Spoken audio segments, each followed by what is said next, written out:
Okay, there we go. We're live, and yeah, welcome to the PM Comics Club, guys. And you got me, and you have Matt, and you have our guest. Well, you have Lenny.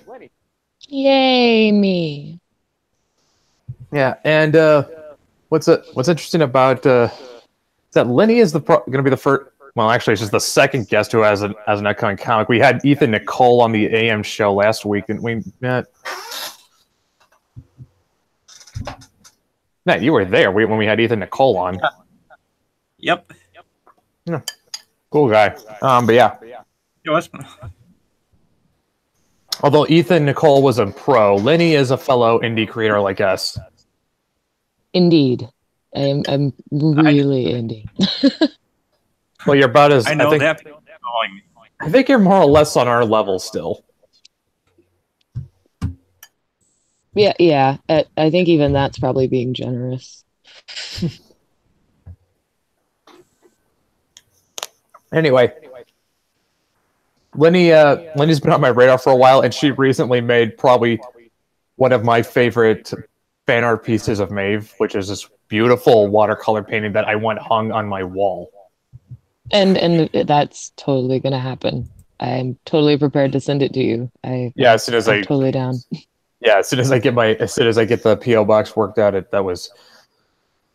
Yeah. All right. So, but yeah, well, we want to talk about Lenny as your book. It's called Troll Smasher, correct? It is indeed. Troll All right. Smasher. So, I guess a good place to start is, what's Troll Smasher in a nutshell for you? In a nutshell, well, for me personally, or for us, it is a book. It's a fantasy adventure thing. It's kind of inspired artistically by like the old Conan or comics, not the movie. I'm very specific about that. Two different entities for me entirely.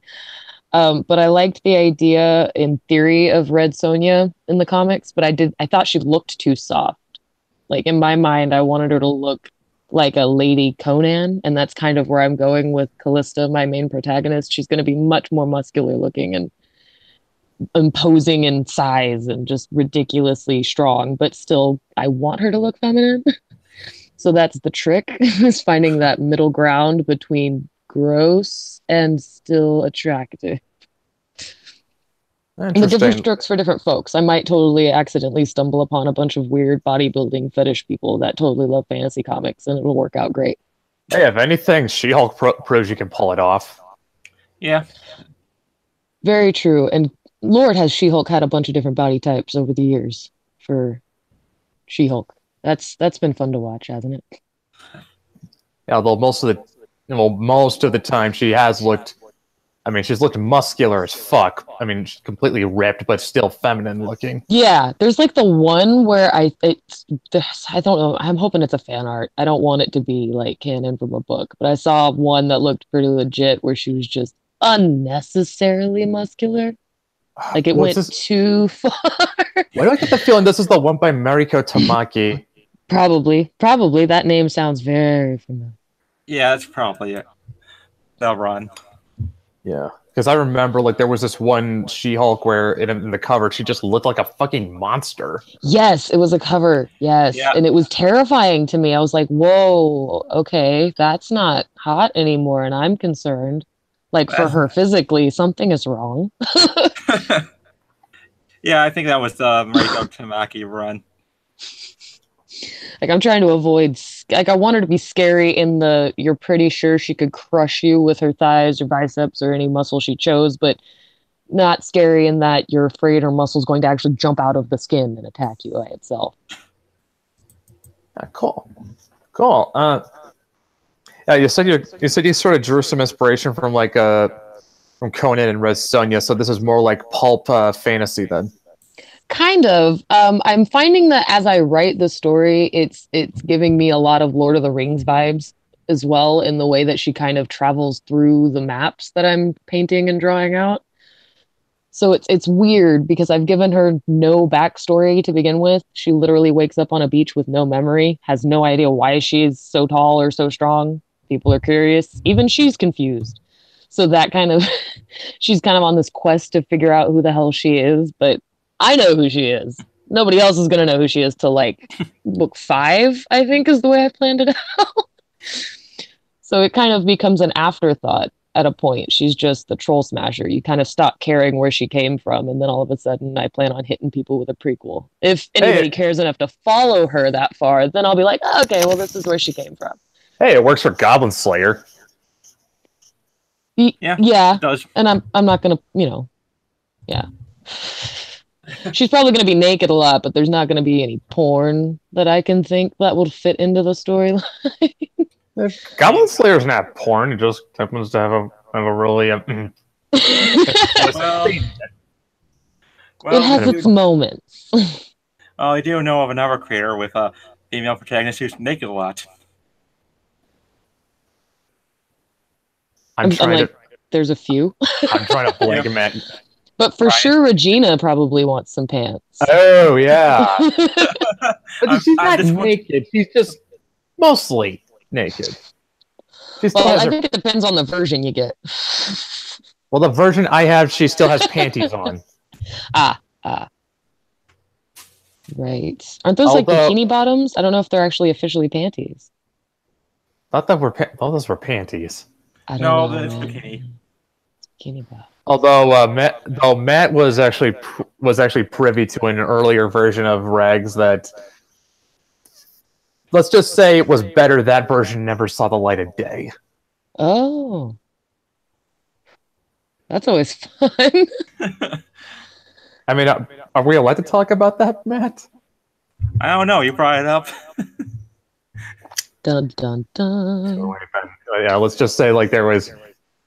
Let's just say Rags almost went full Rule 34 at one point. Oh, well, no, that's not a huge leap from where, I mean, that's not shocking. Yeah, well, it turned out, like I said, like Matt actually saw it, and he can say it was actually for the better. That version never came to be. Yeah. And then it all worked out. Yeah. And if anyone's wondering, no, it's not exactly for the reasons you're thinking. Let's just say the context didn't justify it. It seemed out of place. Yeah. Or let's just say did not do Regina as a character justice. Ah. I see. Yeah. Yep. Yeah. While we were talking, I just noticed some good news happen on Twitter. Guess who came back? Who? Sashi. Oh, wow. That's exciting. She was able to repeal. She's back on Twitter. They did a bot purge recently that I noticed, and I've known people who've gotten caught in them, and they got the exact same notification of that they were avoiding suspension, had never been suspended before. Only it took them like a solid month to get their account back. So I think the turnaround rate's doing better if that's what happened with her. The timing seemed off. It was sketchy timing for sure. Yeah, let's just say all signs point to what's the best way to put it? Hostile players.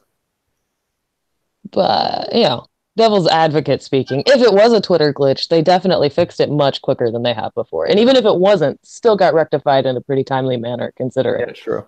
Yeah, true. It's just like it's good to have her back. I'm sure it helps. That makes it is suspicious because Twitter are actually doing something. That's the suspicious part, that they unsuspended it so quickly is what makes you go, oh, wait a minute. That's the weird part. Who does she know in Twitter is the question we should be asking. And why does she not forward that person over to Tonka Saw? Right? Why hasn't she shared this information? If she has an insider, why has she kept it to herself? I feel like now these are the questions we should be asking ourselves at this point. Yeah. Okay, no doubt about it. All right, so back on Troll Smasher, you said your main character's name was Melissa? Callista. Yeah, Callista. Kind of trying to sound exotic with it, because I'm kind of completely making everything up. So I wanted her name to kind of sound normal, because I'm pretty sure most of everyone else she runs into is going to have mostly syllables and vowels, and nothing's going to be real words. Okay, so as far as a fantasy, Yeah, see where world goes. I mean, like, is this something you said it started out being something that was more like Conan and Red Sonja, and then kind of morphed into Lord of the Rings. So is this like a more of a traditional high fantasy world, or is there going to, or are you going to be like inventing like everything from whole cloth, like races down top to bottom? Nah, I mean, kind of. You're gonna tell there's gonna be some serious, like, heavy inspiration pulled. Like the first race that she encounters, I'm calling them the Earthenkins because they're very into dirt. That's how they reproduce. It's where their whole culture, their religion goes around it. But they're going to be very reminiscent of orcs, and that's actually kind of like how orcs happen, right? They like plant them in mud, magic happens, and the full formed thing In pops out. 40K, That's kind of yeah, in 40K they do that, but they're like grown from fungus.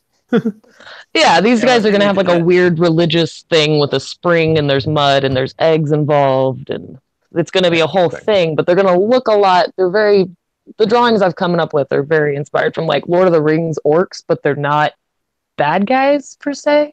They like fighting, but that's just fun. They don't like go pick fights. Okay, yeah, okay. This is starting to sound more like Warcraft orcs, because like if it Very was much so.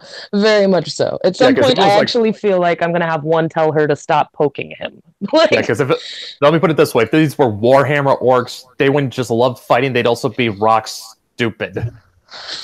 yeah, they're not that stupid. That's actually gonna be like a misconception. She's gonna start with them and then go off into the other lands and meet other people and other races, and they're all gonna have like this idea that the mud lovers are dumb, and she's gonna be like, well, wait a minute, they're smarter than you. Like that's kind of how she's gonna approach everybody else in the land as like this, like, well, I'm big and scary and my opinion's different than yours, and they're gonna have no idea how to comprehend it.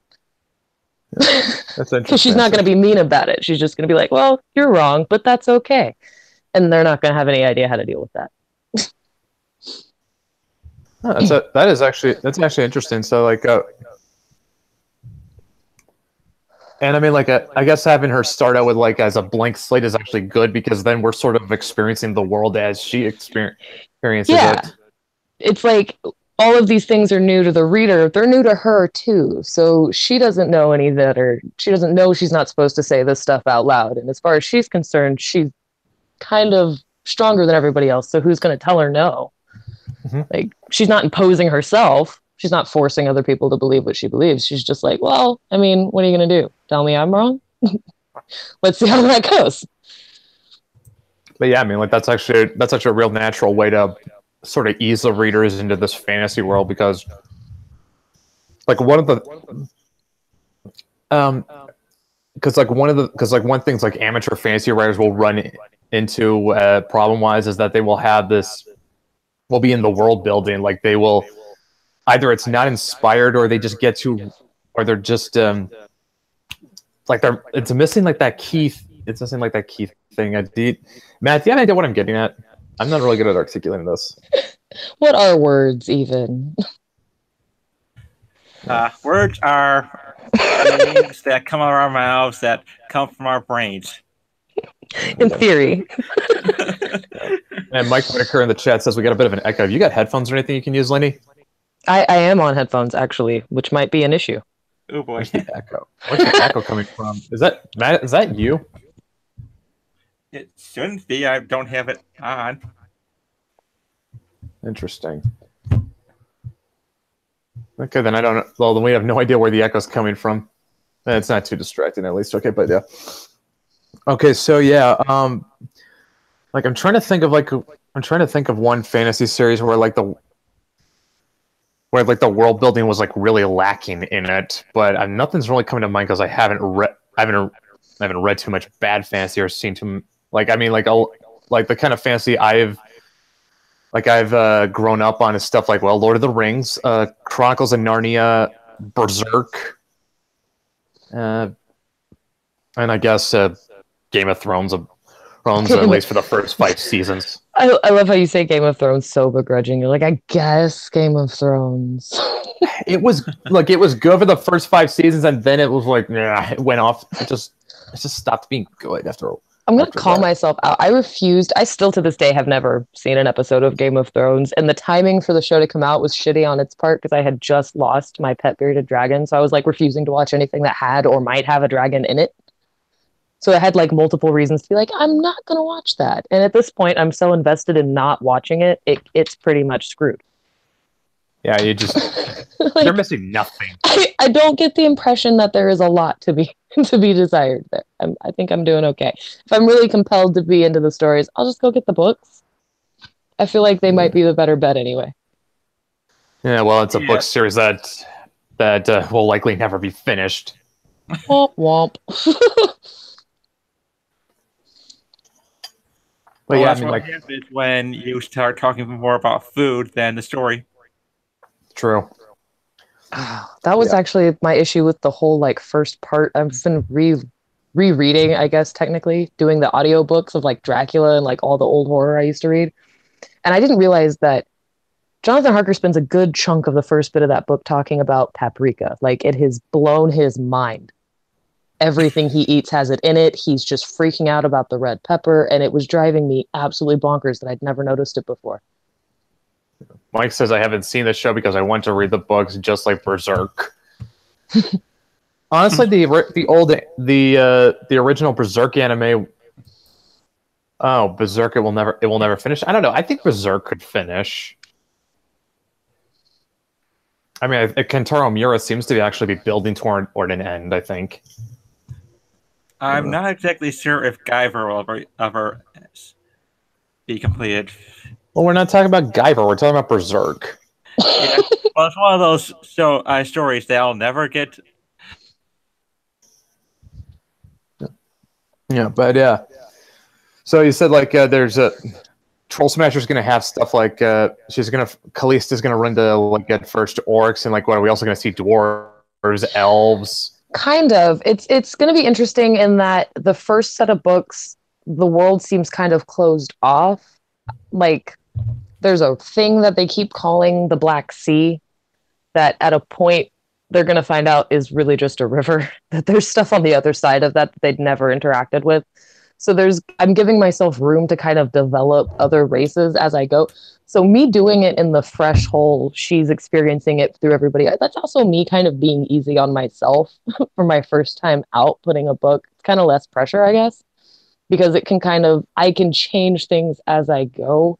If I haven't gotten to this character in this race in this book, and I feel like maybe the audience or the readers are responding better to certain traits and other characters, maybe I change those a little bit physically, like change the art, but that's actually why I did it. That was my first motivation. Then when I started thinking about it, I realized, well, that might work out for the readers too. It might improve the overall flow of the book, if nothing else. Well, if you want to, well, I mean, like I think Hirohiko Araki more or less makes up every JoJo arc as he goes. So why not? Right. Well, I want there to be consistency to a point. That's why I'm like, well, if she hasn't met any of these people yet, she's just sort of heard about them, then it's okay if they look different when she gets there. Like, that's fair. Because once I make it, like, once I'm like, this is what it looks like, in my mind, I have glued it that way. There's going to have to be some sort of horrible incident involving acid for me to justify myself making a serious physical change.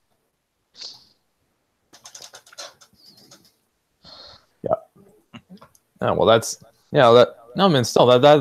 I mean, but still, I mean, going back, I mean, the fact that we're kind of experiencing the world along with Callista, I mean, that like I said, it eases the reader into the world a lot more naturally, and it's actually has a way of world building without having to rely on I guess with all like the big myth making that you would see out of something in Lord of the Rings, which not a bad thing. It's just different. At least this way, it feels more personal. True, and I never really thought about it until you started talking about it right now. In every other scenario, any kind of fantasy world, you kind of jump in as the reader, and everything in the world already knows what's going on. They already know what's happening. They already know what life is like, what's over there, what's on the side of that hill. So you're kind of catching up as the reader, I guess. Yeah. In this case, you're not the only one confused. Well, Well, not necessarily. I mean, like in the case of like say Lord of the Rings, what helps is that was like really good on the myth build, on the myth making in those stories, because like a bit like another thing with myth is that it doesn't just give like doesn't tell a story. It's also supposed to teach lessons. Yeah. Yep. True. And that's hard as well, is to try to make something that is inherently supposed to have a moral but not want to be preachy about it. Yeah. Because Lord knows, I personally can't stand like really, really preachy, like the whole thing revolves around the moral. Like I kind of like that I'm giving Callista room to figure out the moral for herself. Like she might not always, she's always going in there with the good intentions, but she may screw some stuff up. She may do some bad accidentally and have to figure that out, because she's basically walking around on toddler legs at this point.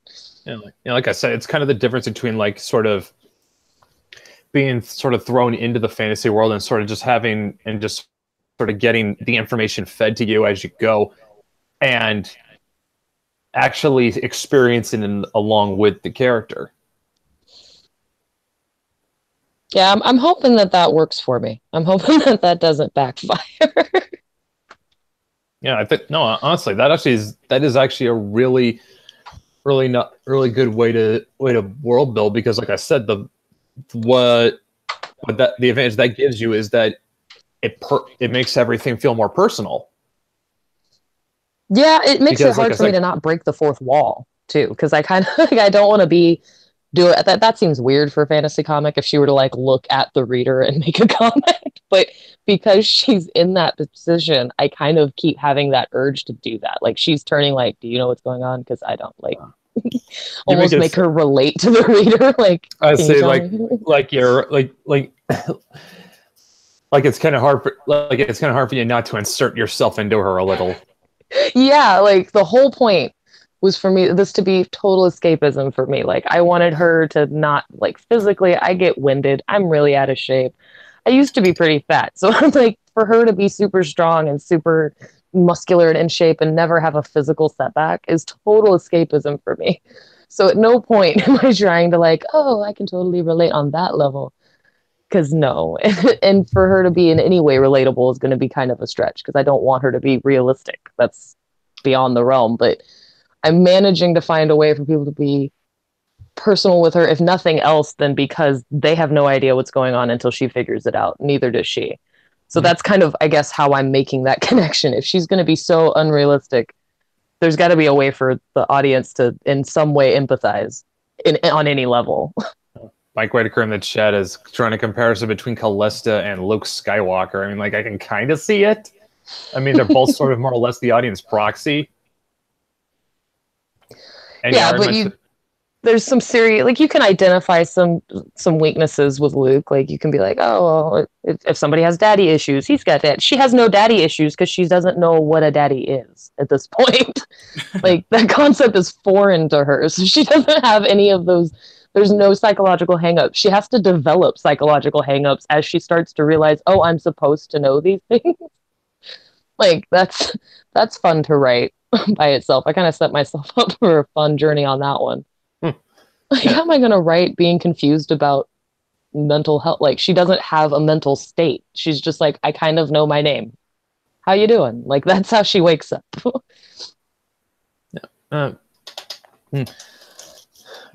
Okay, yeah, that's actually really cool. So like, so I guess we kind of have an idea of like what's influencing Troll Smasher, or like at least in the writing, it's being pulled from stuff like Conan and Lord of the Rings. Yeah, I mean, my first influences for like my very first thing that I ever did that was remotely fantasy that I really interacted with was probably Lord of the Rings as a kid.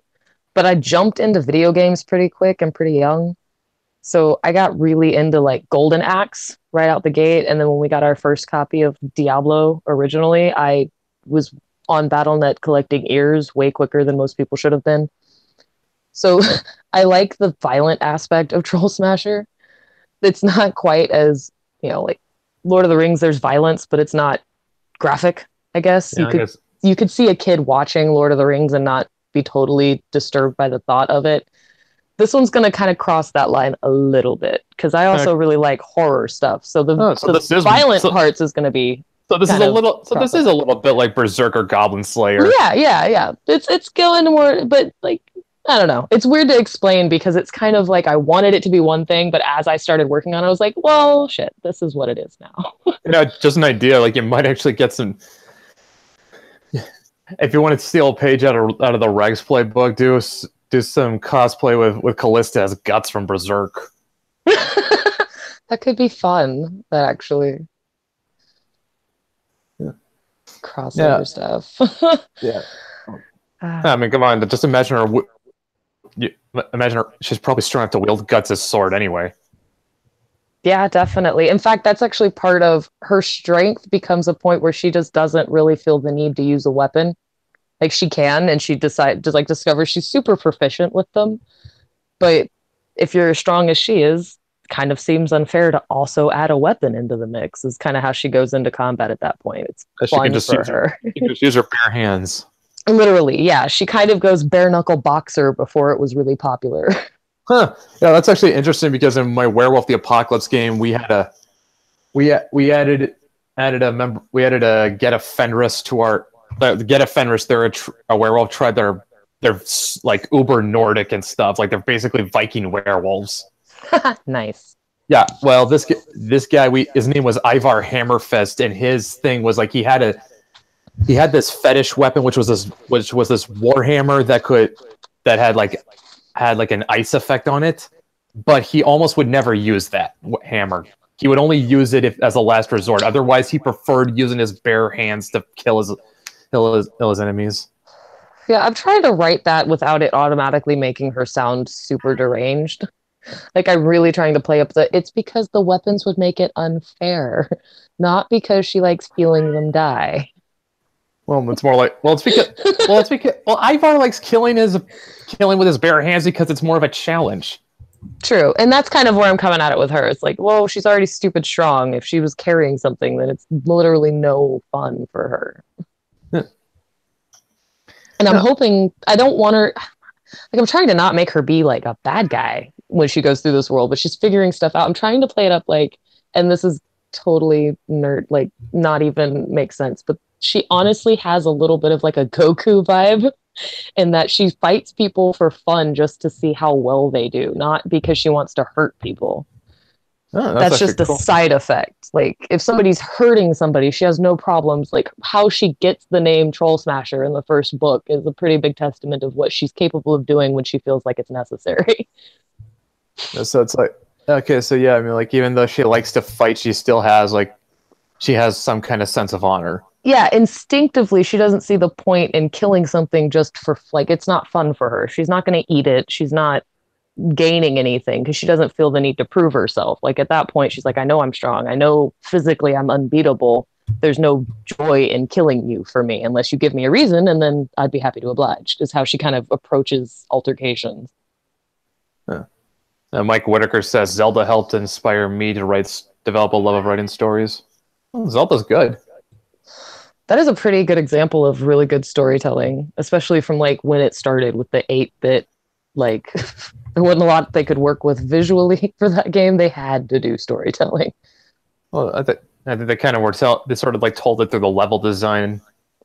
Yeah, they had to. They did a good job with what they had for their original Legend of Zelda. I think that was like what 1988 or 89 that the first game came out. It was a while. I don't remember. That Wind Waker was my tipping point. Oh, yeah, that was a good one. Yeah. Okay, so yeah, we have. But yeah, I mean, like, so we have an idea of like what's inspiring Troll Smasher writing wise. How about art?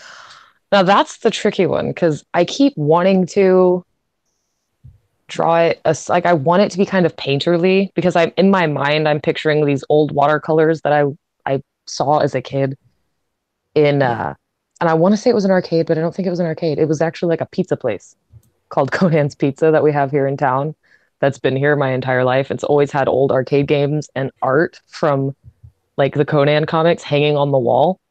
and a lot of them were like watercolors from like the covers, I guess is what they were. They didn't have any like logos on it, but it was very clearly Conan doing like Conan stuff.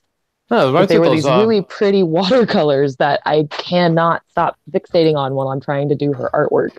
So I think that's like, why I keep coming up with these painterly, monotone, gradient art and like really wanting that to be the way it looks. But for some of the really like gory scenes, I kind of want it to be really graphic, like harsh lines and black edges, but I want it to feel consistent. So I'm kind of in a weird place on the art inspiration. yeah, kind of a. I don't know why, but it's sort of. But what you described, it sounded like Matt. You ever seen any of those Frank Friends Zeta paintings? Oh yeah. Yeah, I mean, like you're from Lenny. Are you familiar with those at all? Yeah, actually, and they might be the same ones because to be honest, I don't think my child brain is articulating into my memories exactly what I was really looking at. So I've like created some weird version of the art in my head over all these years that isn't quite matching up with anything I'm finding that I'm sure is what was really hanging on the wall. But I have one of those overactive imaginations that will jack up my memories if I don't.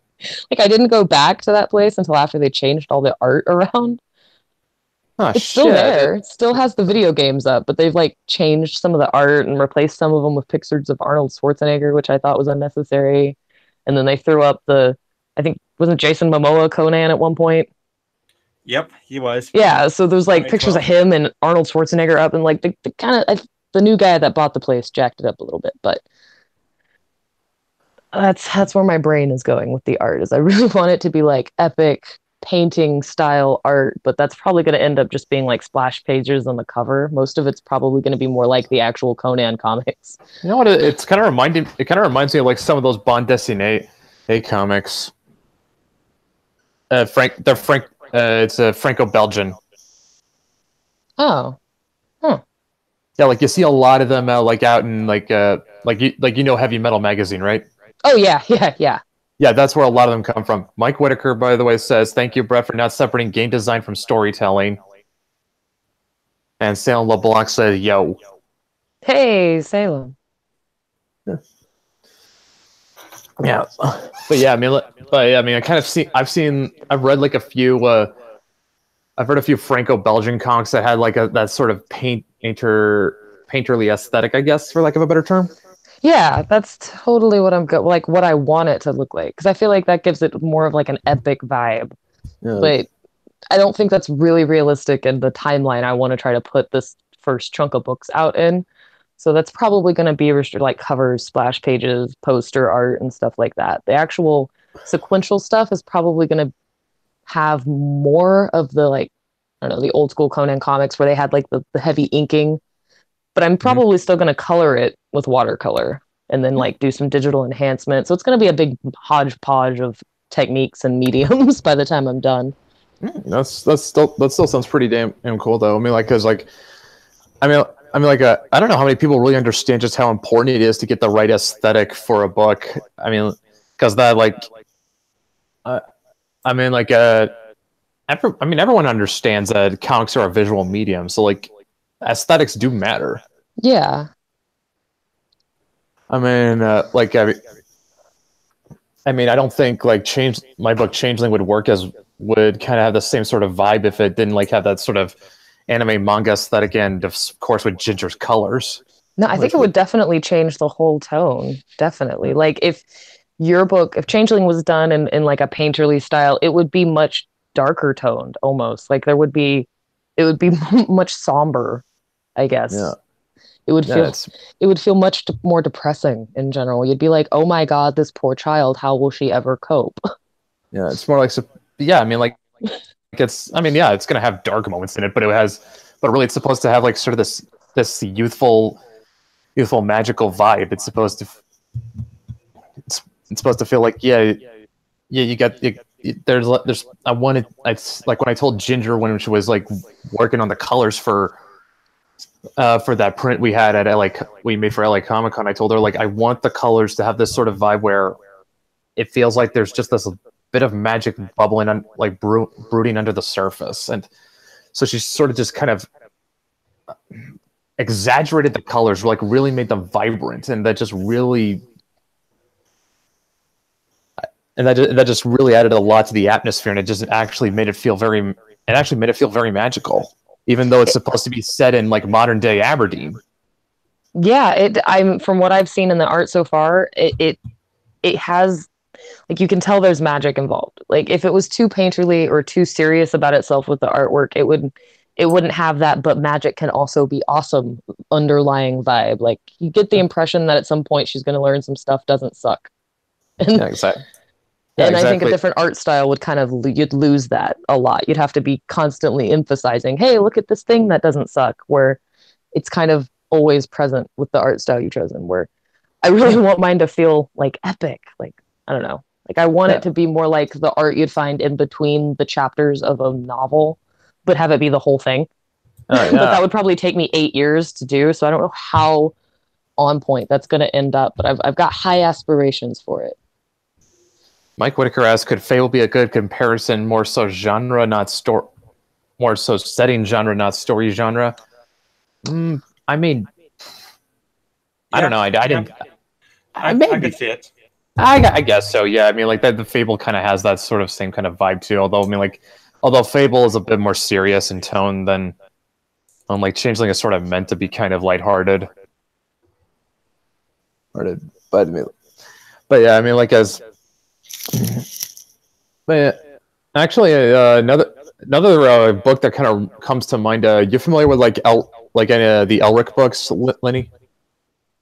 Oh geez, it sounds familiar, but it's not striking me as something I can jump at in conversation, unfortunately. Well, let me put it this way: like Elric is the reason why dark fantasy exists. Oh, now I'm sad that I don't know. Yeah, well, yeah. The story behind Elric is you have this guy. His name is Elric, and he's like the last emperor of a dying empire, and his line is so thoroughly inbred that it's kind of left him very weak, and he has to rely on elixirs and mutagens to maintain his health. And I think at some point he obtains possession of a cursed sword called Stormbringer that constantly is demanding new souls be fed to it.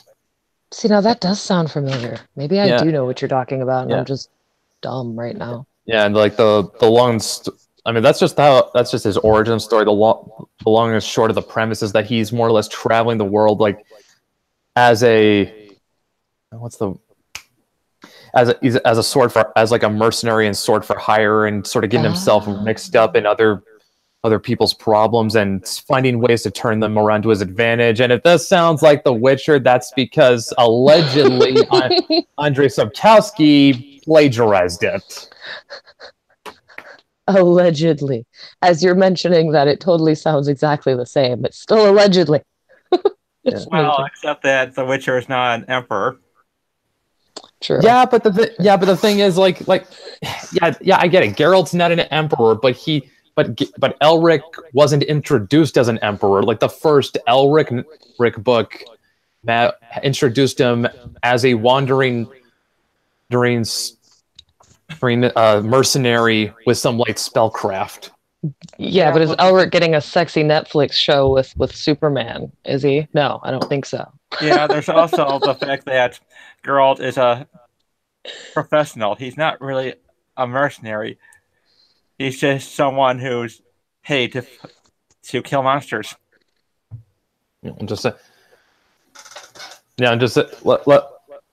Like I haven't read both in enough quantity. I'm just saying I've heard that there's a case to be made that The Witcher has plagiarized Elric. Probably not, though. I mean, to be fair, though, most of what I've heard has come from Razorfist, and he keeps talking about how he has a video in the works about how The Witcher did plagiarize Elric, but he has yet to produce that. Which means I doubt it's ever going to come out. No, it's like, but that's neither here nor there. But still, I mean, like there was a really good, really good graphic novel adaptation of Elric called The Ruby Throne. I'm gonna see if I can pull up some of the art because it is fucking gorgeous. I mean, like, I'm not kidding. I mean, like, you are gonna find some of the best comic art when you look in like when you go like to France and it's in Belgium and all that shit. Like just stuff out of heavy metal. Like this stuff just looks sublime. Is the best way I can put it. I'm taking notes. Like no joke. Like stuff to look at later. Yeah. Elric the Ruby. I think it's called. Yeah, but yeah, Elric the Ruby Throne. That's the name of the graphic novel that collects like the. But it's some. This I'm not kidding. Like this is amazing looking artwork, and I just put them in your Twitter, by the way. Oh yeah, I'm getting the notifications. I'm not gonna. If I try to open them right now, my phone may freak out. I don't trust it. Of good reason. I'm not ready to welcome the robot overlords. It's because this artwork is too amazing for her phone. It'll break it. It's just it can't handle it. Well, I'm gonna say my comic has some pretty great art. Yeah, I mean, are we talking about McKinnon Chronicles or Mythics, Matt? Oh, both. Both. Why not both? Exactly. I mean, I'm not gonna say that one has crappy art. Now, am I? No, of course you're not. Nobody. But it is interesting how. But it is interesting, like how they both have different aesthetics, though.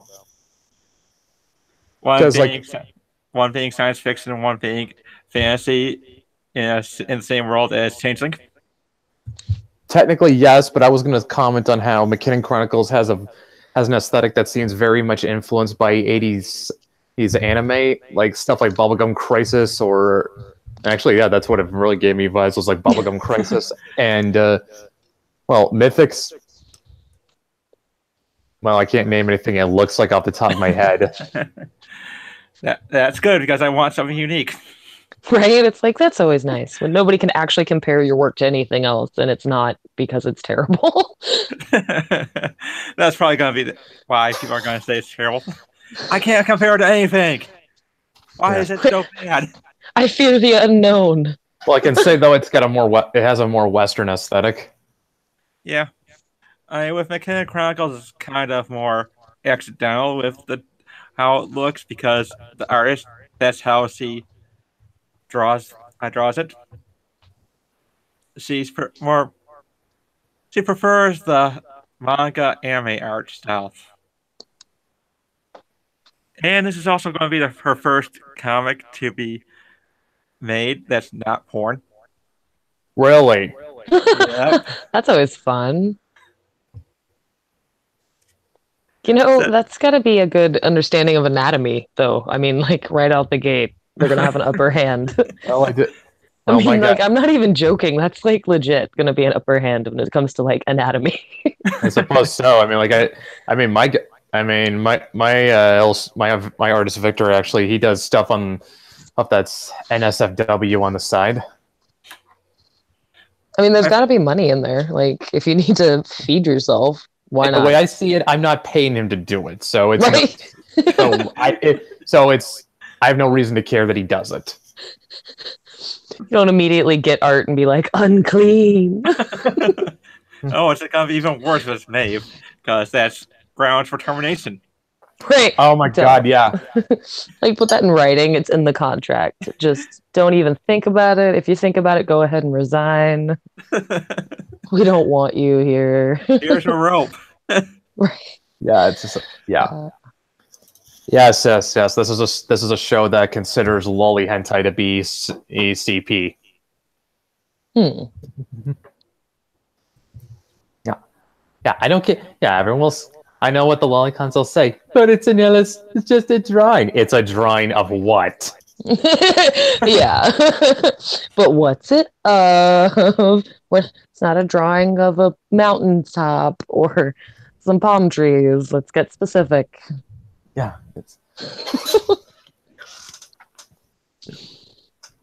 Okay, now before I go off on a tangent, like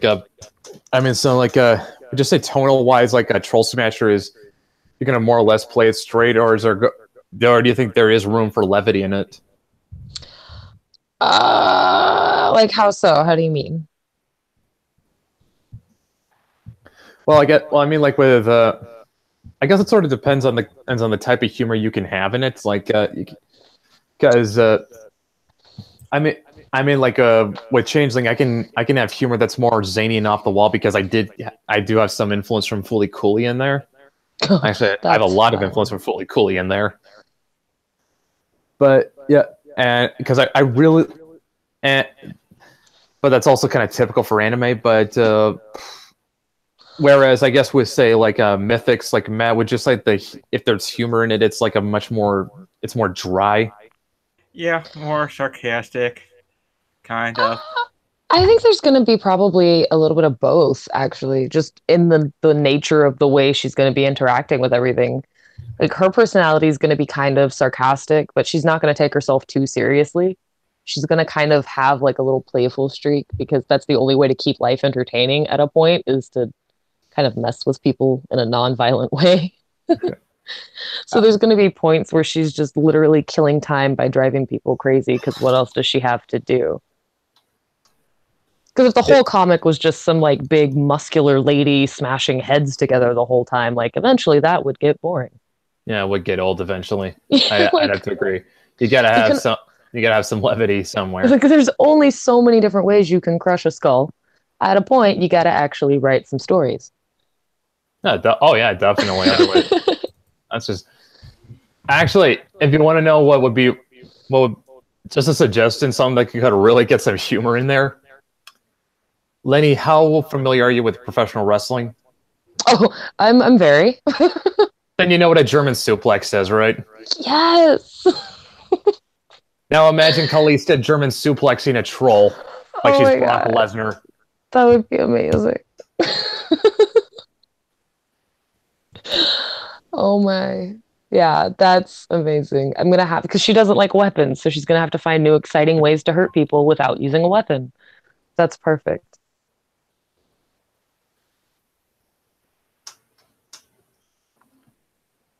Yeah, I mean, like, yeah, I mean, dude, I mean, like, imagine how much you can, imagine how much you can pull, imagine how much you can pull from just wrestling alone. That can give it some personality. Like, It's actually one of the places I'm looking for influence, like examples of really physically strong females that also have sex appeal. Because I feel like that's 90% of why they put the women in the ring. They do, like there's no reason for those things to be pushed up that high in your face if you're not intended to look at them. That just made me think that do you kind of have Kalista's look down more or less? For the most part, I kept thinking I was changing it, but I've been doing some like drills, I guess, on these little cardstock things I have where I just keep drawing her face and body over and over again, and they just keep looking exactly the same. So I've just decided that's what it looks like. Like at this point, it's pretty much locked in. My hand will not draw it another way. That's for the most part how it's going to end up. Because I was going to suggest that. I was going to suggest that if you hadn't, I was going to suggest that you use like China as a model. That, that's kind of where she ended up. If I was going to say somebody where her, like from the neck down, just the shape and tone, it would probably look a lot like her because she's just so tall. Like Calista's like 8 feet tall. So the only close female comparison of somebody that actually at any point still looked female and was really muscular and nearly that tall, that's got to be where I go. Especially in her prime when she was just at the top of her game. I'm going to show you what I'm going to send you a picture of Matt. That seems totally relevant. Well, that's just so he knows. That's so he has an idea of what I thought you said send me a picture of Matt. Okay, never mind. Yeah, that seems a little odd. I've ever seen you before, Brett. That's what it sounded like. I'm like, that's random. Okay, so I don't even know how he got that picture either. He knows where you sleep. Oh God. Okay, I can definitely see the character in my head now. Yeah, but I mean, she's a little less broad-shouldered. That was one thing that I actually realized helped with her femininity a lot, was to make her shoulders a little, like, almost exaggeratedly narrow, but not to the point where it's really obvious. That was the only way for me to make, when she's looking right straight on, it kept looking too masculine. And there's nothing wrong with masculine women. That's just not how, it didn't match what I was seeing in my head. So I had to kind of exaggerate it just to make myself happy. Yeah, so Which is funny because I have really broad shoulders for a lady. So for like an 8 foot tall lady, Callista's shoulders are probably more narrow than mine, with a lot of biceps. So it kind of looks odd, but I think I worked it out. that's not bad, but still. Yeah, but yeah, I mean, like you could just, I mean, like you said, considering that she prefers to getting close, and there's like a lot of opportunities, and like you're pulling some inspiration from professional wrestling. Like you got a lot of opportunities to work in like actual moves. Like I can imagine her like using a stone cold stunner on a troll. Oh, absolutely. And I'm gonna have to, because a lot of the sequential frames are gonna have, like, even in the midst of dialogue, she's going to be fighting. So I'm gonna have to be constantly looking at like just fight scenes and wrestling stuff, and just constantly I'm gonna be overwhelmed with action by the time I'm done writing this. All I can say is like you are not gonna have a book that will lack in identity. Hey, Tank's in the chat. I just hope that it's an identity people like. If they don't, then I'm just gonna have a really, really over elaborate passion project that only I enjoy, which is fine too. But I guess yeah, I mean like there's nothing wrong with that, but still, I mean like if you know what, in my experience though, I mean like if you've got real passion for what you're doing, that kind of translates over to the audience. I hope so. I'd like to think that my enthusiasm could be infectious. Everybody look at the thing. It's the only thing I've ever done that I've actually been excited to talk about or like promote. Everything else I do, I'm just kind of like, I did the thing. There it is. And I just kind of like, there it is. And I leave it there. This is the one thing I'm like, everybody, hey, look at this. Like every time I do a drawing, I'll be at work at my desk and my boss will walk up to ask me something work related. And I'll be like, yeah, that's great. But look at this. Which is probably not going to go over well if I keep doing it. But so far, he's been a champ. Damn. Yeah, like I said, like incorporating stuff like I said, most from professional wrestling and action movies. Like, yeah, that's a good way to give the book some identity, that's a thing that's really important, and that's what I'm really liking. That's coming out of our little corner of the indie market, is that we have books that they don't lack identity. Like you look at a book like Rags, you can't see, there's nothing else like it. You look at say Little Girl Lethal, nothing like it. You look at Wampool, nothing else like it. You look at Changeling, nothing like it. And then you got Troll Smasher, not going to be anything else like it. These are books that all feel fresh and actually have like I said, they have identity. Well, that's actually very true. Those are all very, very unique books. Yeah. There's not like this horrible blending effect that we're getting like out of like a lot of mainstream books. I mean, like especially like out of the big two. I mean, it kind of feels like it feels like it's the cool thing to pick on Marvel these days, which a lot of it they deserve. But I mean, does anyone else feel like a lot of Marvel's books just sort of blend together in their head? Yeah, I think that's actually almost on purpose at this point, because they've gotten so inundated with the idea of having an interlocking universe that coexists simultaneously and everybody eventually runs into everybody else. So they've all gotten stuck on this weird concept that means they all have to follow the exact same patterns and the exact same like chain of events, and it gets really bland. Yeah, and it used to be like once upon a time, like no two Marvel books were alike. No, and that's what made the crossover books so exciting, because you're like, oh, what is going to happen when these two characters interact? Because their individual independent worlds were so different. It made the idea of them coming together so interesting and exciting. At this point, it's like, oh, this other book that has 12 characters that have their own books. Hooray. Yeah, I mean, like we're trying to put together a shared universe over at Wicked with Mythics, Changeling, and now added Adobe Kroger by our mutual friend Dan. But I would say like each one of the books all have a different feel to them. Like Adobe Kroger is something that's a bit more like Dresden, like it's like a bit of supernatural noir. I mean, it's very reminiscent of like the classic Marvel, where everybody's independent universe was so individual, that the crossover, the fact that you knew in the back of your head that they could interact was exciting. It made that was a whole other level. Yeah, it was. That was actually, that was novel. I mean, like, and yeah, like I said, like Adobe Kroger has more of a Dresden feel. Changeling has more of a Buffy feel, and Mythics. I keep saying Hellblazer, but I feel like Matt has the definitive take there. What? I keep saying that Mythics has sort of a Hellblazer feel, but I feel like you're the one who has the definitive take on it. Yeah, more or less, I guess. I think it's more of a modern Witcher kind of thing because of the whole monster hunting, but also having this responsibility to keep the balance between our world and the other worlds. But that's like, it happens in like a modern timeline, right? Yeah. Yep. That right there, I'm already hooked. Oh come on! The second. I mean, come on! I'm doing Buffy, but with better dialogue. That doesn't hook you. Oh, that's already, I thought that was a given. Like, I already thought that was. Did the time I put into the watercolor not tell you I was already into that one? I mean, oh yeah, definitely. yes. Well, I feel like you should have already known I was into that one. Yes, like, I do. Come on. I do know. He's a little dense. It's cold. Everything runs slower when it's cold. If you want to get hooked on Adobe Kroger, Dan released the audiobook for it. It's available on Audible right now. Oh snap! I have Audible on my phone. It's one of the few things my phone does without breaking.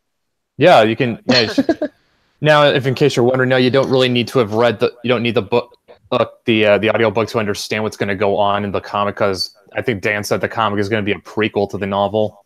Ooh, that's even more exciting. Yeah, so if anything, it'll probably just give you more context as to the events of what goes down in Adobe Kroger. That's fun. I actually played with the idea of releasing Callista's like prequel origin story as like a full-on novel before I did any of the books, because that's how into that story I am. I have like 4 composition books of just straight writing. And then I realized I'm not a writer. I make pretty pictures, and that's why it's a comic now. I didn't want to have to like make sure the words all made sense. So I was like, how do I get rid of all these words but still tell this awesome story? That depends. You know, like, there's got to be some medium. That's actually something that's a bit of a. That's actually something that's a bit of a challenge, because like it's rare that you can find someone who is both a good artist and writer. I'm not really a good, like, when I can write. My mom is a writer. Like, that's what she does. She's been published, like, I think, okay, to be fair, I think she and I have been published as far as writing goes the same amount of times, but that's like what she really does. That's like what she's done my whole life. She like writes stuff. She has books and books of poetry. A side project that I've been trying to get her to get going with me is where she gives me a bunch of her poetry and I like do little mini comics for them. Mm-hmm. So I've kind of grown up around writing. My dad was the one that was like, hey, comic books, when I was a kid. So if it wasn't for her, I probably wouldn't have ever just started writing down all of these ideas. And at some point I was like, hey, this is a book. And I was like, no, I'm not good with like putting words together in a way that would read. Like if I tried to release it as a novel, it would get torn apart like badly.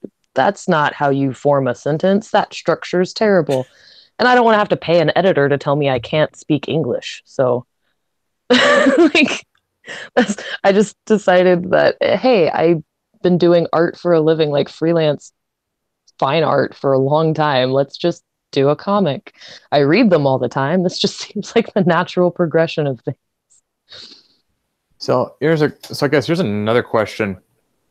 Do you when it comes to how do I put it, when it comes to the writing, I mean, like, do you build the images around the writing, or do you come up with the images first and then the writing's kind of, I don't want to say an afterthought, like you kind of write the story around the images?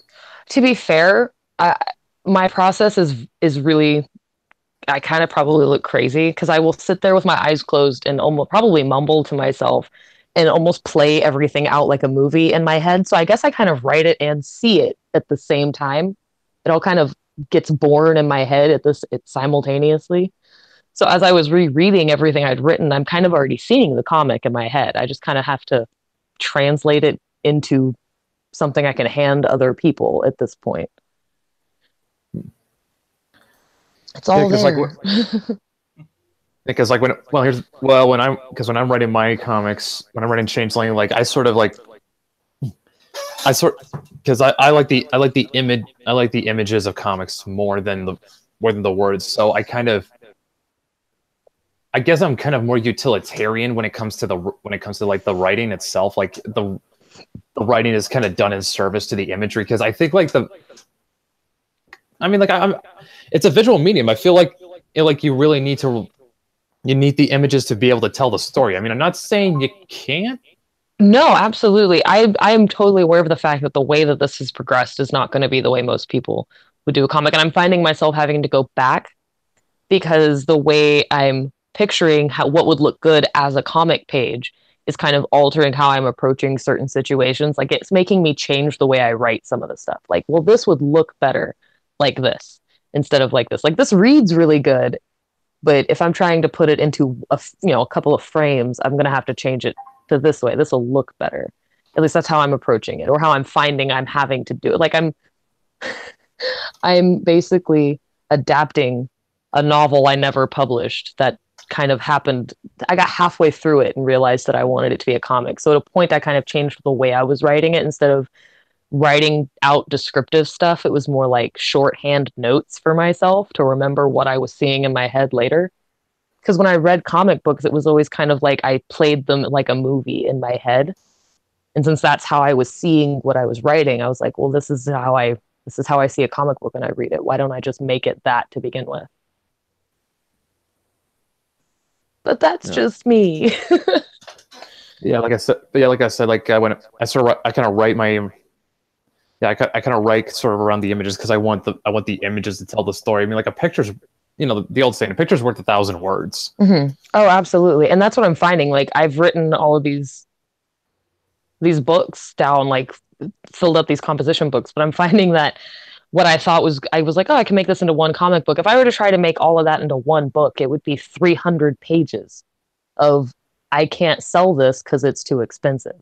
So I'm definitely finding I'm having to break it down into like story chunks that are, because all of what would be visually, it's going to be so many more pages. Like I have no idea how many pages. I'm just now going to where I'm breaking it down into, well, how much of the story would fit into this page, or what's going to go on this page. Like I'm breaking it down into the actual book pages. So then I can, I guess, do the layouts and stuff. But since I'm completely making my process up as I go, I'm finding out how wrong I'm doing it along the way. Like it's a fun learning experience. Yeah, I've also kind of learned like there's kind of no right way to do this.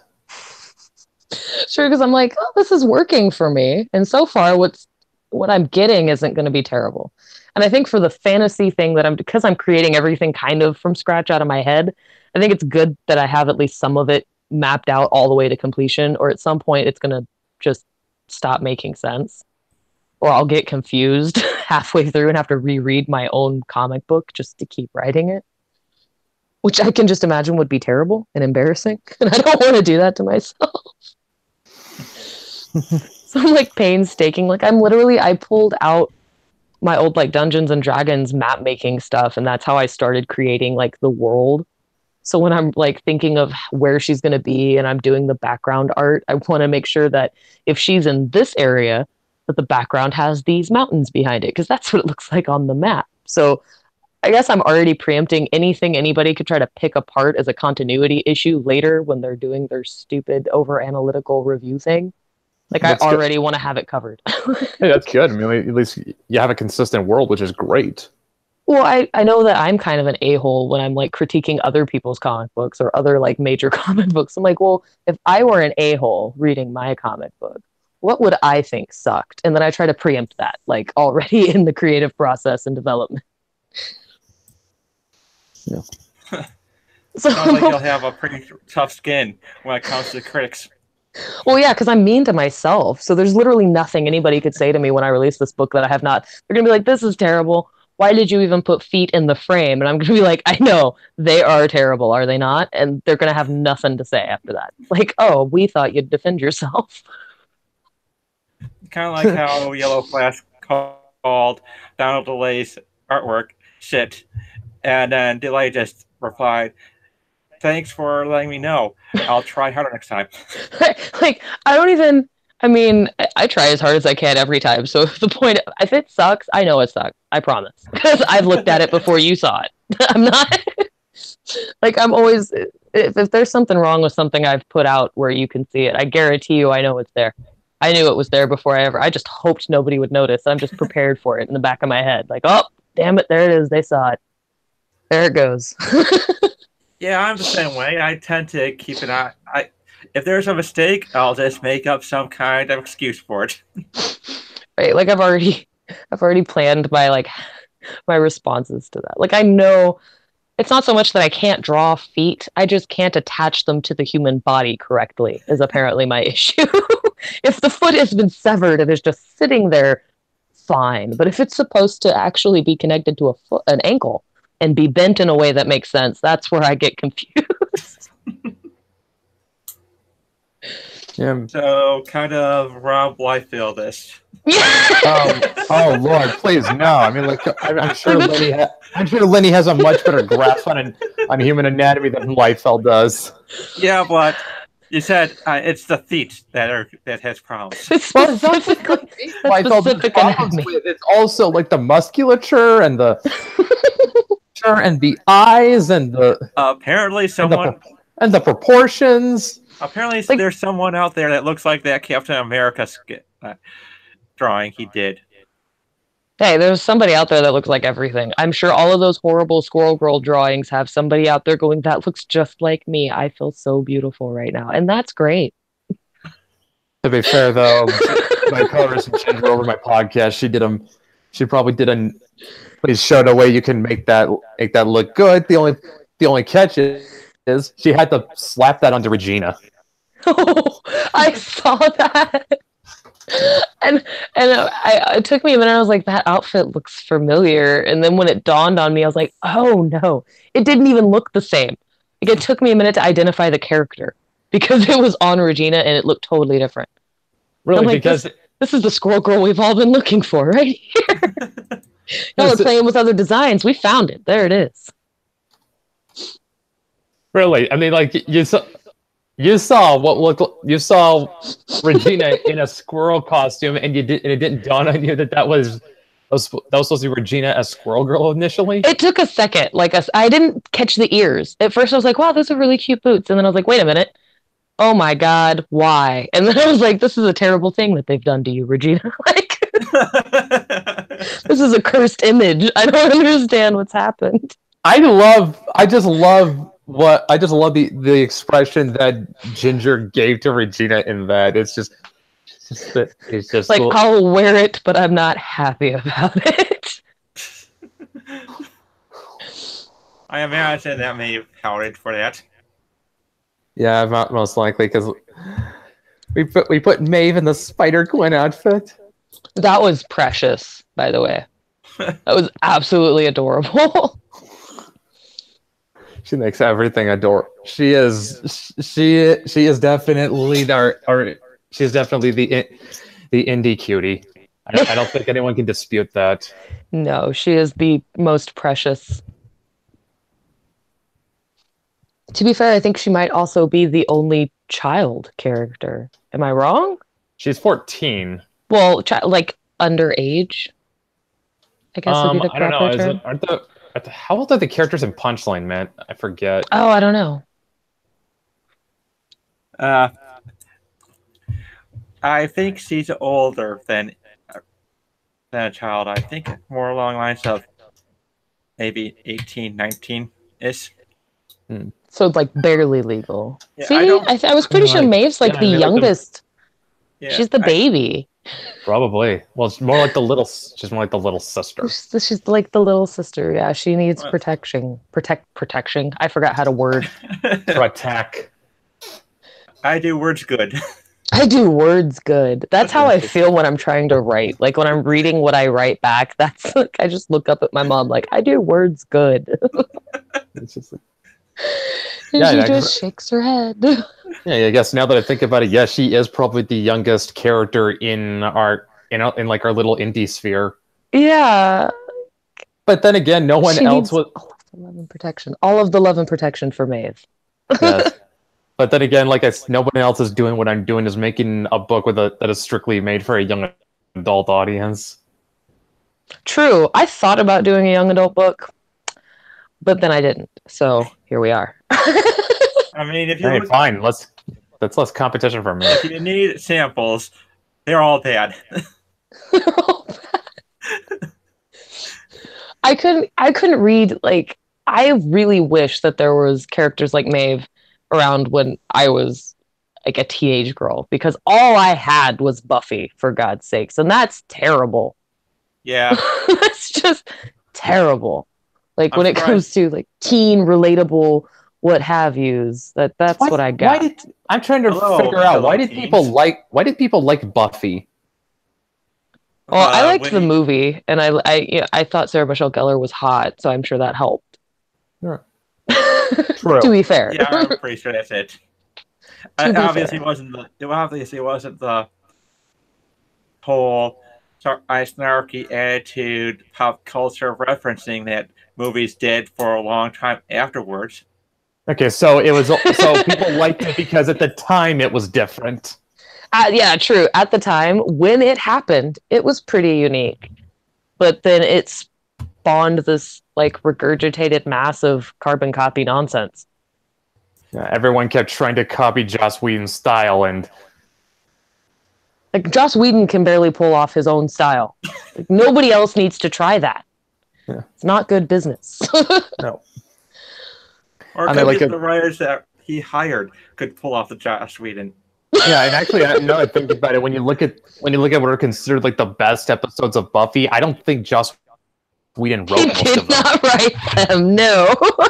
Like he created a really solid concept, and to be honest, from a little girl growing up looking for heroes standpoint, Buffy was the epitome, because she was still pretty, still feminine, super strong, had mental breakdowns like every other episode, but still managed to get her shit together and kick ass the next day. That was admirable on its own right. But then there's like all of the teenage drama stuff also, which kind of made it like less appealing, which sounds backwards. You'd think it'd be the other way around, but I loved the makeup, the like classic practical, just face paint and putty monsters was probably my favorite thing. Like the horrible faces they gave the vampires, like really pretty actors with their faces just jacked up for that show. It was great. Actually, while we're still on the subject of Buffy, does anyone look back in retrospect and find her relationship with Angel kind of off-putting? Oh, it was off-putting for me at the time, because I was not one of those girls that romanticized romantic relationships with grown-ass men when I was literally a child. Because Buffy's 16 and Angel's literally hundreds of years old and in the body of a 30-year-old man, and nobody questioned that. Well, not just that. I think according to Angel, like when he got turned into a vampire, I think he was still a young man. Like I think he wasn't even out of his 20s at that point. I mean, they tried to play it off like, oh, I turned when I was 19 or something, but David Boreanaz did not look 19 when he was 19. So that was a casting fail, because I'm looking at like Buffy's barely believable as a teenager as it was. Barely. There was a point there where I'm like, all right, when they made her go to college, I was like, okay, because you guys can only get away with so many seasons of her in high school. Anyway. Yeah, well, that was going to start being weird. In their defense, though, it would have been hard to find a convincing actor for that age. Yeah, but it was kind of like, I mean, I watched Sailor Moon and thought the original Sailor Moon, and I thought that was weird. I'm like, isn't the blonde girl 12? Is he in college? What's going on?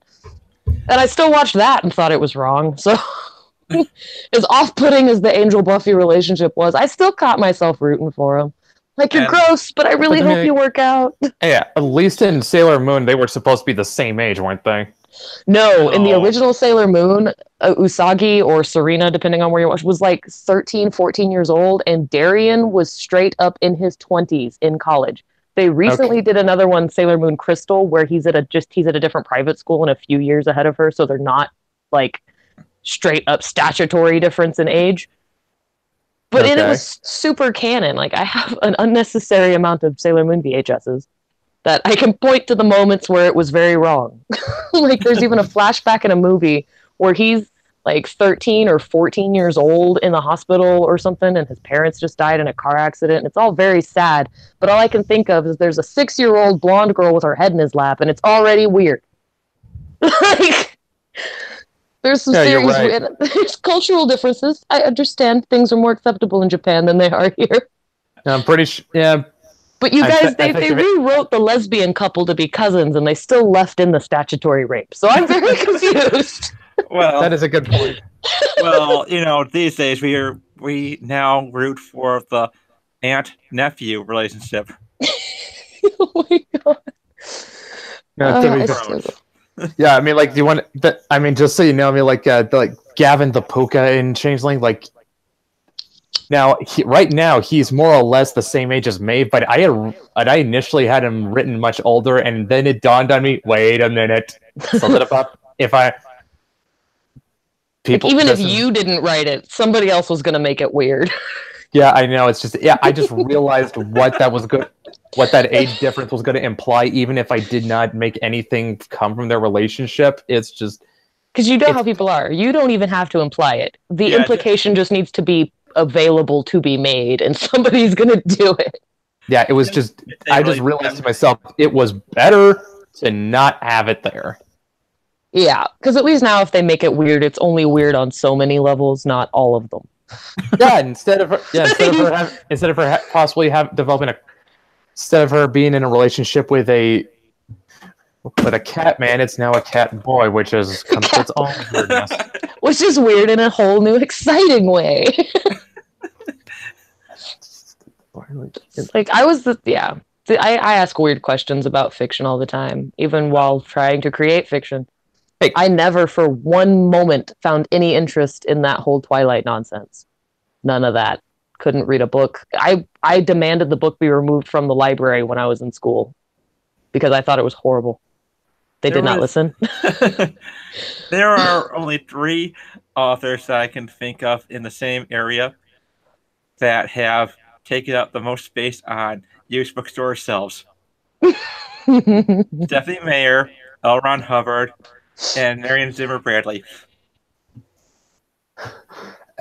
Yeah, Stephanie Meyer for obvious reasons. L. Ron Hubbard because he went and created Scientology, and Marion Zimmer Bradley because, well, it turned out she might have been letting her daughter get sexually molested. No, she raped her daughter. Oh. Yep. Why did I remember that wrong? And, okay, to bring it back to the light, somehow, Stephanie Meyer is the worst. Isn't the worst. No, that's not a somehow. She wrote a book entirely based around 2, like, the weirdest loved... Okay, I haven't read it, but from what I can assume, based on, like, horribly regurgitated fan spewing, is that this girl gets in a relationship with a guy who looks 16, but's really totally not. He sparkles when sunlight hits him, which is already weird. Vampires don't do that. In what reality do vampires glitter? That's a disco ball. That is not a vampire. No. And so he's old. She hooks up with him, then she's not with him, and then she's dating like a teenage werewolf because that's totally fine. And he's apparently Shark Boy, which makes sense. And then like, no, he wasn't really in love with you. He was in love with your unborn child because that's not weird. And it's already like there's some for one necrophilia because Edward's dead, right? So that's weird. Then you got Dog Boy over here bringing bestiality into the mix, and then there's some incest and some weird pedophilia because there's a baby hadn't even been born yet, and he's already like, "Ooh, the pheromones," which is super weird. At no point did that book need to be published. I don't understand. None of the books. I'm sure there's like 3, right? There's horrible. All of it's horrible. It's terrible. 3 books, somehow 4 movies. Salem says I envy Lenny's refusal to read that book series. Like, absolutely refuse. I am adamant about it. When people are like, you really should, I'm like, I should slap you for suggesting. I am offended. What's your at the reaction? thought. People say read 50 Shades of Grey. My reaction to Aragon too. There's some stuff, man. Like, if it gets too hyped, I won't right away. Like, I wouldn't. There's a lot of stuff I will just not. If too many people try to tell me I need to, I will just not, to be contrary. Which is why I was suggesting, like, name the stream, don't watch this. Because I'd watch it. If it was called Don't Do It, I'd do it. Just to be contrary. When I said bitches love being contrary, I was referring to myself. Specifically. Mike Whitaker says teenage girls are dumb, in my opinion. No, I concur. Having been one myself, I can fully establish, yes, they are. I feel like teenagers are just stupid to begin with. In general, they're in the body of what could be an adult, but the brain hasn't quite gotten there, so nothing's connecting in the way it should, and none of the decisions are made correctly. None of them. Nobody makes good choices as a teenager. I did better than most, and I still didn't get a good track record on that one. If anything, you were going to see Maeve screw up, and that's because, well, most of the time it's because she doesn't know better. That's life. That's kind of, I didn't want to write a character that was young, but I wanted her to have that's how you learn. A lot of those. That's why I'm like, let's just etch a sketcher before we start the story. That'd be a fun way to go about it. Because I wanted her to look 30 so she could be naked and it wouldn't be weird. Because I just didn't, if you can't really get hurt and you have a great body, what do you even need clothes for? Especially if you have no concept of modesty. Like, she's not naked to be sexual. She's naked because she doesn't understand why she shouldn't be. Oh boy. That's the first learning experience, is this race of men, because the Earthenkin don't have women. That's a fun fact. Just like the 40K orcs. Yes. Yeah, it's right up there. So they're going to be really confused by her on a whole bunch of levels. They're like, what are those? What's that? What is that for? You should probably cover that up. Which is going to, there's going to be a little humor right out the gate to kind of ease everybody into the fact that there's a really tall naked chick right there. Yeah. It's going to be weird. I might as well make it weird on purpose. Yeah, man. Hey, why not? But that's how you learn. I'm sure Maeve knows to wear clothes. That's not something she'll have to be told, but she's going to have to figure out a lot of other fun stuff that 14-year-olds aren't just established with at the the I know there was a hell of a lot of stuff I didn't know at 14 that I found out the fun way. Yeah, how to talk to boys without freezing up. Or other people in general. That was me at 14. I'm like, oh, a human, run away. Yeah. People in general. It's kind of amazing how I crafted her with sort of she had social anxiety. She was introverted, and I'm amazed at how well that caught on with people. A lot of people can relate, because even people who don't have clinical diagnosable anxiety have been in a situation where they were too scared to approach a person or engage in a social situation. Yeah. Everybody can relate to that on a level at any point, especially at that age. I think every 14-year-old on the planet has had a moment where they're like, I don't want to go outside today. Maybe that was just me, because I was locked in a room playing video games at 14. I literally would not look at other people. That is Maeve. She would, if she had her way, she would just spend her day in her room just playing Nintendo. I seriously meant it when I said that. Maeve 100% makes me think of me when I was that age. And it would have made so much sense if someday somebody had just shown up and been like, by the way, you're like fairy folk. Just BTW, just thought you should know. That's going to make stuff weird for you. Just heads up. That would have made so much sense. It would have made everything make sense. Yeah, that you're working by a guy named Brett. Right? Little did I know. Well, one thing we were talking about earlier was how it's if any of our books, and I'm not just talking about me, Lenny's or Matt's. I'm talking I'm also talking Jimmy's or Chuck's with Sporkman, or Troy's, or with Mr. Mob with Juan Pool. I meant to say, like, if these books get big enough and you start seeing cosplays, it's going to be interesting. Because I can assume, Lenny, you've seen more than your fair share of videos by Diversity in Comics. Oh yeah, a few. Yeah, I've seen him. One thing I've seen him criticize modern Marvel is in their character design, where they make these superhero costumes to be, as he puts it, cosplayable. Oh yeah, good luck cosplaying my character. For one, she's a shade of brown, which we all know is dangerous territory for the white folk. I grew up in the South, so I feel like I can kind of get away with it. I'm not ashing her up. Wait. Aren't you down in Texas? Mm-hmm. Yes. My dad's side of the family is all from Amarillo. I know for a fact that Texans are themselves Southern. Well, I mean, nah. Okay, I go to Houston and look around and go, this is the South. Like where I'm at Austin is just chock full of hippies, but anywhere else, it's the South. Yeah, straight up. There's no difference between anywhere else in Texas and if you drive to like Arkansas or Louisiana. It's all like, they got the same vibe. My dad was born and raised in Texas. He's 7th gen. Well, I mean, like, I was born here. I was raised here. I mean, I was raised in Austin, though, so it's a very specific part of Texas. Yeah, my dad was raised in Amarillo. I've never been to Amarillo. Maybe I've been through it. Amarillo's I don't go up to the northern parts. I drive through them. Amarillo's in the Panhandle. It's full of cattle ranches and the big Texan steakhouse. See, I've driven through. Like, I go straight through. I've been to Arkansas, and I've got family in Oklahoma. Yeah, and I'm happy about it. What's also interesting is when I talk to my aunt, I can hear the Texas in her accent clear as day, but not my dad. Yeah, there's a good chunk of folks that don't sound like they're from Texas at all. Yeah, I was born and raised here, and nobody for the life of me would be like, "Oh, here's the interesting part, though, because I have two versions of this. My aunt will say he had an accent growing up but lost it, whereas my dad will say he never had it, and in fact, his Uncle Kenny used to tell him, "Mark, you sound like a damn Yankee." I've had people ask me what part of Europe I was from before, which is bewildering to me. Yeah. They're like, no, you just spent 20 minutes talking, because I ride the bus, so random people will sit down and tell me their life story a lot. Like, I care. I have apparently the face of someone who gives a shit.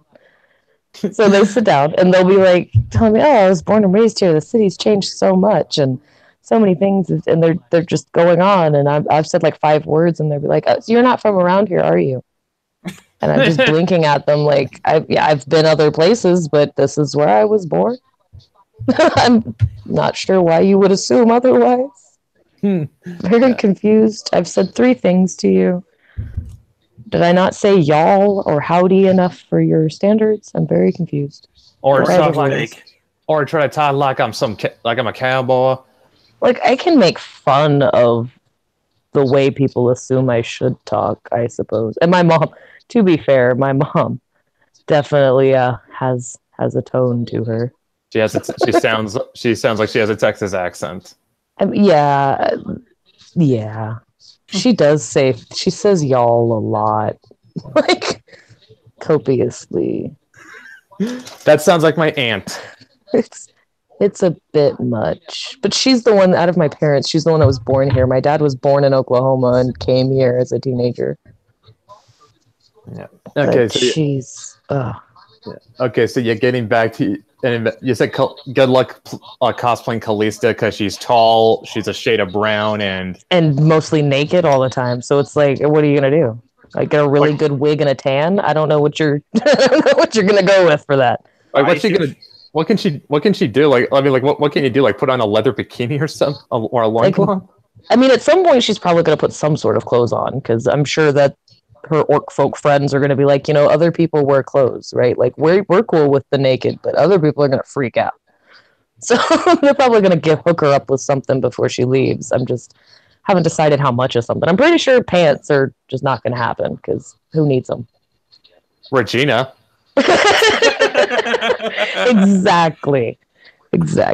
There's only that's like an ongoing thing. I keep going, who needs pants while I'm designing that? And she's the first person to come to mind every single time. Like, well, if I had a spare pair lying around, I could think of someone who'd probably appreciate them. Hey, gag comic. You go on comic of you going, who needs pants? And then all of a sudden you see Regina pop up and say, I do. No joke. I'm actually still thinking of doing like some because I think it would be really interesting, personally, in my mind, for Regina to interact with Sugar from Little Girl Lethal. Because Sugar, to me, feels like she would be a pants and panties optional kind of gal. And this whole time, Regina's looking for him. Like, she's desperate for pants. To hear Jimmy tell it, that is actually pretty accurate. Yeah, like, that's the vibe. Like, yeah, pants and panties are optional. In fact, they're encouraged to not be involved, I imagine. So, but she's so petite. Like, if she were to offer Regina clothes, they wouldn't fit anyway. Like, I almost want to draw, like, what would it look like for Regina to try to put on tiny little girl Lethal's mini skirt? Yeah, like, how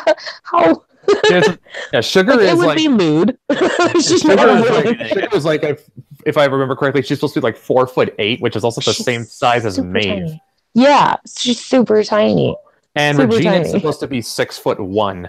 Yes. So in my mind, I'm like, if I were to draw Regina trying to put on anything that Sugar would be like, well, here, you could wear this. Like, it should be better off just in the bikini bottoms at that point. Like, I could see that interaction being very frustrating for Regina. Meanwhile, Sugar's trying to tell her, like, you're fine. Like, I don't understand why you even want pants. Like, I'm very confused, but here, try these. Or, like, imagine Sugar trying to wear the tactical unicorn onesie. Like, how big it would look on her. Yeah. And how just uncomfortable she would look in it because it would just be so much fabric. Yep.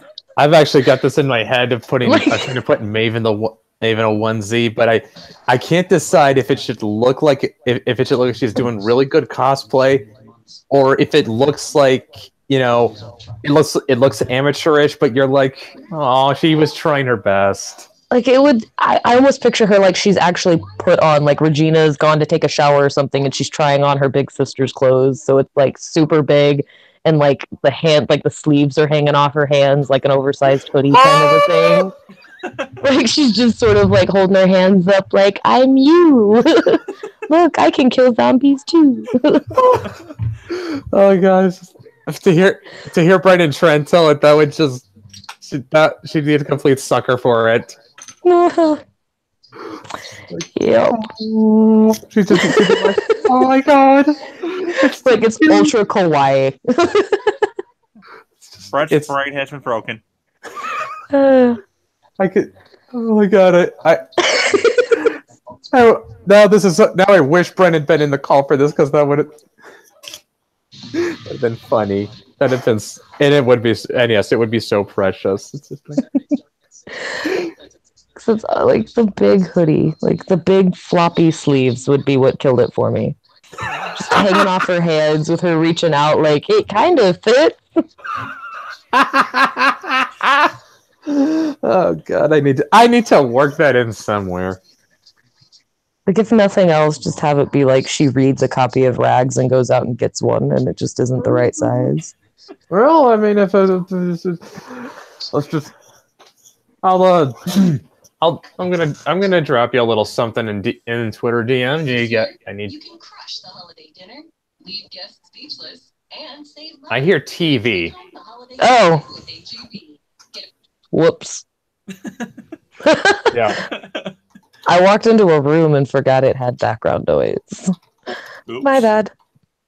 It's all right. I'm like half asleep at this point. It's past my bedtime for my old lady self. Yeah. Well, yeah. For some reason, I can tell you that Brett's the youngest here. I'm 28. Oh, barely. I got you, but I'm gonna be 30 in February. Okay, screw that. I'm just gonna pick the emoji. Although I think Matt has a couple of years over you, Lenny.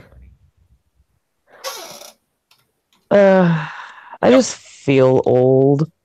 I was so clumsy as a kid that like when it gets cold, everything hurts. I don't know.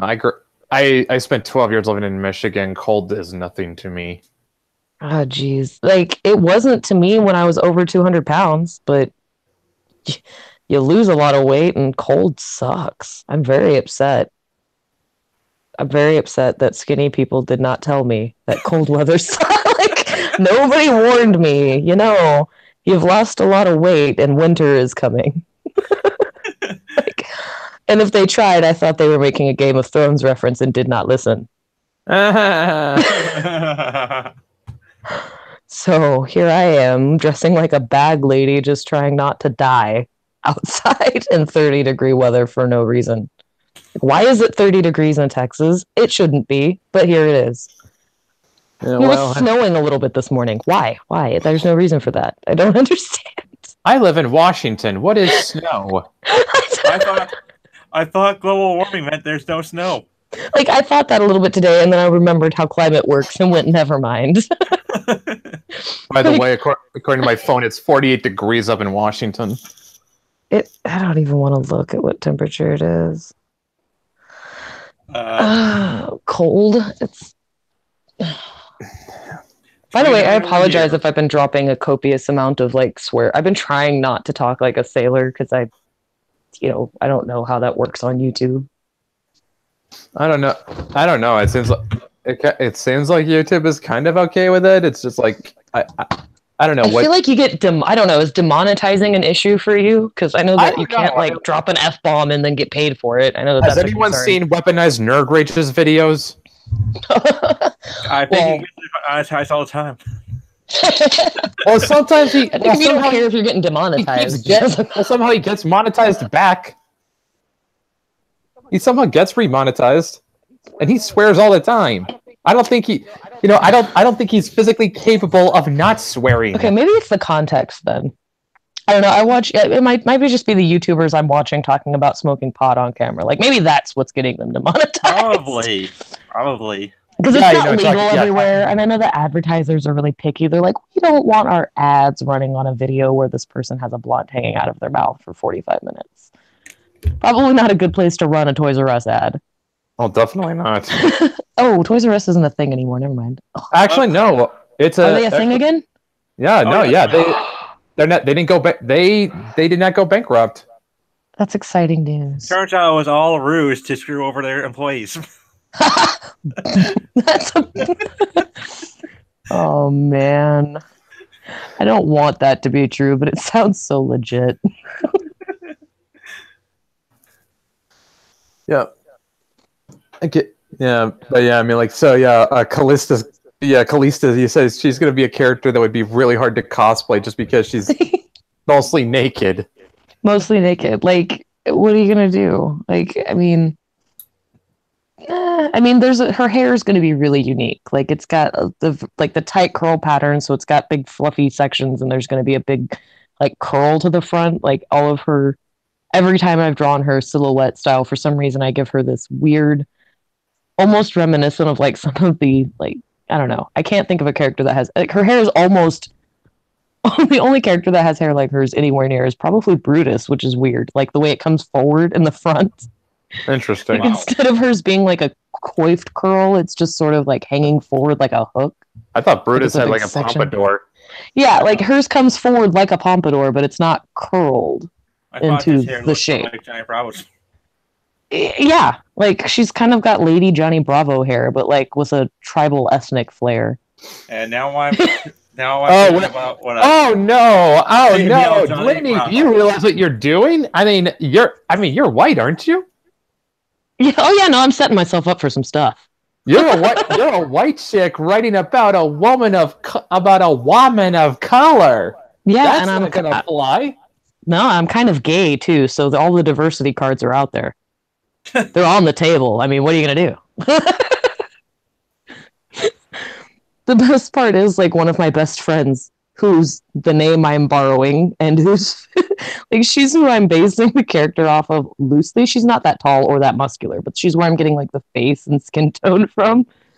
She doesn't want anybody. She doesn't use social media, none of that. She doesn't want anybody to be like, "Look at me, here I am." But she's already said it's on the table. If it becomes an issue, she's more than willing to stand up and go, "Hey, you shut your mouth." Shut your whore mouth.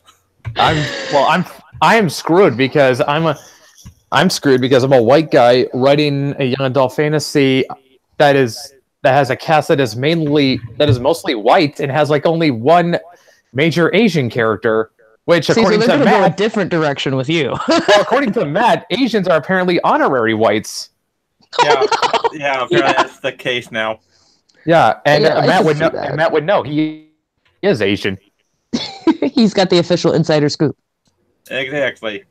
That's so funny. One of my if it helps my case, I do have somewhere a relative that did a genealogical chart that claims that I am Barack Obama's fourth cousin twice removed. It's like, no, I'm not even making that up. They were super happy about it when they found out too, and I had no comment. Like, that's very interesting news. They were very weird about it. They put a picture of him up on the piano like he had come to a family reunion before. That is like, we don't know him. We've never met him. What are you doing? I'm not gonna lie. That is incredibly cringy. It is so bad, but it's like, I've got that in my back pocket. If somebody's like, you shouldn't be drawing this character. To be fair, though, in my mind, if she wakes up on a beach, never wears clothes, and is out in the sun all the time, how could she possibly be pale? That's a good point. I mean, that's why. And Africa does not exist in my land. It's not a thing. There is no Africa. My fantasy land has no Africa. It does not exist. So I technically cannot be. So that makes you a racist because you don't like him. But that's the thing. It just doesn't. That particular country doesn't exist. But obviously, people of all kinds of colors still happen. If anything, this is like a big diversity win for somebody who's going to be like, "Yay! A kind of gay chick was a female lead, and the lead's kind of brown." Everybody's happy, right? That's how it works. Oh wait, no, she's white. Though, I mean, I guarantee you people are going to just be like, oh, she's just a really tan white girl, which is fine because I wasn't really considering a race or ethnicity when I was designing her. I was just like, well, if she's outside, what does sunlight do to skin? It makes it darker. How is a creature who, like, it was just a progression. Like, how is she supposed to look? What makes sense? Yeah. And that made sense. Like, it wasn't a politically driven decision, I assure you. It was just what makes sense. Like, the same reason I didn't actually complain when they cast Jason Momoa as Aquaman, because I was like, that makes sense, I guess. He's in the sun, he's beachy, like, just visually, I could see that. Meh. And he's charismatic enough to carry the role. Yeah. I mean, okay, you want to know like how on PC I got, because like May's best friend Jenny, she's the Asian girl, and like as a joke, I just thought to myself, like, how in anime there's that thing where the girl has like boob envy. Yes. And I decided I don't want to do that. That's cliche. So I thought, well, what if Maeve was jealous that her friend was taller than her? So So you had your little, technically white girl character be jealous of her tall Asian friend. Yes. I love it. It gets better too. Jenny has a grandmother that is a Korean immigrant, but she can't speak a word of Korean. She never learned how to speak it. Her family was like Americanized within a generation. They adapted quick. That's the case with my family, so I can't. I'm gonna say that is reasonable. Yeah, Matt, your Vietnamese cannot speak a word of it. Nope. Yeah. Although what's funny is that I wrote it in that Jenny's grandma has like early onset Alzheimer's, and so like she'll every once in a while slip into speaking Korean, and it's like, Grandma, what are you saying? At least she thinks it's Korean. Yeah. She doesn't speak it. She doesn't know if those are real words. Exactly. That would be so terrifying. Like if you if you had a relative that was really old and spoke a different language that you had no knowledge of and was just so old they kept using it. And you couldn't be sure if they were having a stroke and using real or if they were using real words. Oh my god. I'm sorry. Yeah. That's my vivid imagination going off again. Oh, it gets better. This is the best part. Oh boy. Matt knows where I'm going with this. As a kid, Jenny's always been taller than all the other kids around her. So what kind of nickname could she have gotten stuck with growing up? Oh my god. Yes, I went there. As a kid, she got stuck with Godzilla for a nickname. That's amazing. But she's Korean. Kids don't care. Asian is Asian. Jesus. I love that. I love that you had it to be that like the kids are so stupid that she's like, come on, Godzilla wants nothing to do with Korea. It's landlocked. Like what? Well, there was one Godzilla movie where he went rampaging through Hong Kong. Oh yeah, wasn't the whole thing though? He was attracted, like he fed off of the nuclear radiation. Yeah, that and, was like Godzilla. The moral of the story was radiation bad. No, like that was Godzilla versus Destroy, and that was supposed to be like the last Godzilla movie for a long time. Oh man. All I know is the little twins in the box for the Mothra one are probably my favorite people in the world. The tiny, tiny twins that could sing and put Mothra to sleep and stuff. Oh god, I love those ladies. Yeah.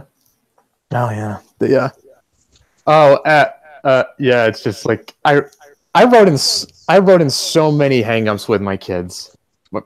My characters, they're not my kids because I'm not. I'm not Robbie Rodriguez. Apparently, well, to be fair, these children did not exist until you created them, so that kind of does make them your children. Yeah. Like, I mean, Callista's technically my child, but she's just a grown-ass woman who could crush me. Yeah, but the way Robbie Rodriguez refers to Gwenpool as his kid, I mean, like... Oh, that's cringy. That's like daddy bad touch stuff, though. Oh, like, God. That's not even... when he got mad at Frank Cho for the way he drew her. Here's the thing. He did not create Gwen Stacy, so he does not have any room to talk. Yeah, but he's not talking about Gwen Stacy. He's talking about Gwenpool. Yeah, Gwendolyn Poole is not the same human, technically. I mean... No, he's just a ripoff. She's just a ripoff of Deadpool. Oh, yeah. Yeah. I mean, to be fair, by itself, I didn't have any issues with the character Gwenpool. I had issues with the way they tried to use her like a weapon. That was unnecessary. It's like I'm still trying to understand what the whole thing with Gwenpool is. Is like she's supposed to be a parody of comics? Is she like supposed to be just? She's a self-aware comic book reader. Like I thought the whole thing was she was a fan. She was like somebody reading a comic book who gets through some weird happenstance sucked into the Marvel universe, but maintains the fact that she's aware that it's a comic book universe makes her invulnerable. So she defaults to having all of the same perks that Deadpool gets by being able to break the fourth wall. That's why she dresses like Deadpool, because she relates the most to that character. And because the universe is not real to her, there's no consequences. That was my gist. I never actually got a chance to read them because people made me hate it before I could. It's like, I like that character concept. I'm like, I hate everything about this now. I can't even read it. What the hell? Yeah, well, it kind of sounds like this was how do I put it? It does sounds like what Brian and Trent were trying to do with Regina, but without having a better. But the only difference is they came up with a better explanation. Yeah, like it seems like it's Negro. They started off with a really good idea, like, hey, like the idea of a comic book reader being sucked into the Marvel universe, being self-aware and breaking the fourth wall, it sounds great, but the way they approached it was weird. And if you're going to have them do that, of course the character they're going to relate to and emulate would be Deadpool, because he's the only one that breaks the fourth wall and messes with the other characters and kills everybody for funsies. So that's, I mean, that makes sense. But, oh no, a vortex and I'm sucked through a hole. Like, what? Yeah, Gwenpool is based on the popularity of Spider-Gwen, so they decided to do a Gwen Stacy inspired Deadpool, except they decided to change her name to Gwendolyn Poole. Yeah, and they thought they were like, really, if she has to look at the camera and say she's not that Gwen, we probably didn't make that clear enough to begin with. Like, if your character, there is a frame I saw where the character's looking directly at the reader and says, "I'm not that Gwen." Thank you for clearing that up, because I literally did not know that till just now. Who else would be? You think you would? Who else would be a blonde character named Gwen? Like, I don't know. ooh, we put pink in the bottom of her hair. That's totally different. Like And then it kind of gets into then it kind of gets where I've heard I'm going off diversity in comics here because this because I think I remember him saying that Gwenpool only exists because Jordan White wanted to fuck Heather Antos. That might make sense. I don't know about the personal stuff. Like, as coming from comic books where I actually for a while was like super looking up to Heather Antos. She was super supportive of my endeavors and all kinds of stuff. And then when everything hit the fan, I was like, oh, that sucks. That guy said that thing. I think you're overreacting. So I just didn't really pay attention. But then at some point, she literally turned on me as a fan, said some really shitty stuff about Peter that I just would not abide. And I have not acknowledged her existence since. And here we are. So based on that timeline, I would not be surprised if she had made some questionable decisions before that. Yeah, well, I mean, I liked you before, and now you're kind of being a cunt. So, to be, he wasn't was there anything good about her? Because I've heard her edit, because from what I hear, she sort of got into the position she was. What was she? She was a junior editor or something, Matt?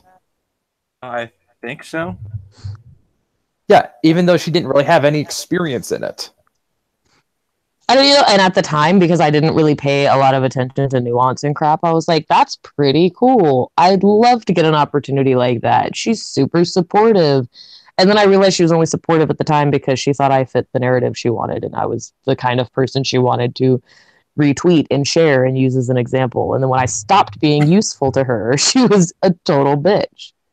Really? That's my personal experience with her. And then it went from every time I would participate in her Signal Boost Sunday every Sunday for months, and she would always retweet me, give me positive comments and feedback. And then a very obvious shift happened where she would refuse to acknowledge me. Refused to acknowledge I existed at all, would retweet everybody else, purposely dance around, would make an effort to make sure nobody saw my responses or comments. And I didn't call her out on it because I was like, why would I make this a big deal? Who cares, right? And I just sort of I unfollowed her, stopped paying attention, and then I started hearing other crap, and I'm like, oh my God, she is a bitch. This is terrible. What? What is wrong with me? Why did I like you? Oh, and I just realized that if somebody's nice to me, I will like them. Just, you're nice. You were nice to me. That's great. Someone who went out of her way and did a watercolor of my book's main character. How could I not be nice to you? I do something that makes something that is so good I want it hung. Oh man, I don't know. No joke. I mean, I have a copy of the Tim Lim variant Rags #1 that I got from Brian, and I intend on framing that and hanging it because I need that thing preserved. Right? And I also gotta have a copy of Jack Irons #1 that I want to give a similar treatment. And when I have that watercolor, when I get my hands on that watercolor, I want that thing framed and hung on my wall. It's that good. Aw, well, I'm very glad you like it. I was really trying to not make it look like a character pretending to be Maeve, which I feel like is an issue with, and that might just be my personal critique. It's one thing when somebody's doing a character in their own style, but I feel like a lot of fan art takes some really creative liberties to the point where it's like, well, now you've made another character that's kind of pretending to be this character, not oh really man, you want to see something else? Homage.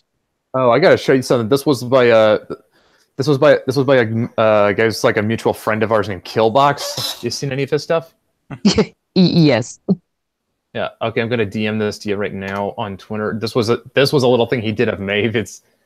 I don't hate it. It still looks good, but it's a I think I saw that, and I can't even open it right now. Is that the one where the lightest shade of gray he had was just not quite there? the one where Maeve looks like a dark elf out of Elder Scrolls, yeah. And yes, and that's not. I mean, because he even he acknowledged where he had kind of went off book on that. But there's some people like I can't even with Tumblr for one. Like every time I try, well, maybe I'll use Tumblr to. Nope, can't. I cannot.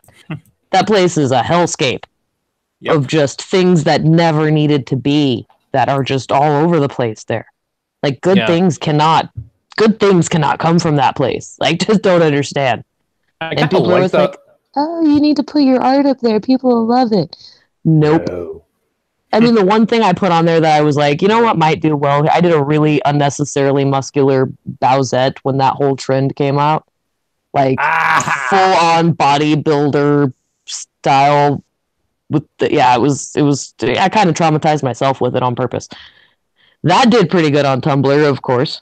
I didn't look at the comments because I wanted nothing to do with words that would be associated with that. It was one of those things where it was a cursed image when I thought of doing it. Yeah. Yeah, I kind of like though that Killbox he added piercings into his take on Maeve. Like she's got a nose ring, she's got a couple ear piercings. It's like this is Maeve during her edgy phase. Like he almost did like what Maeve would look like at 16. Like in 2 years, that's where she's gonna be.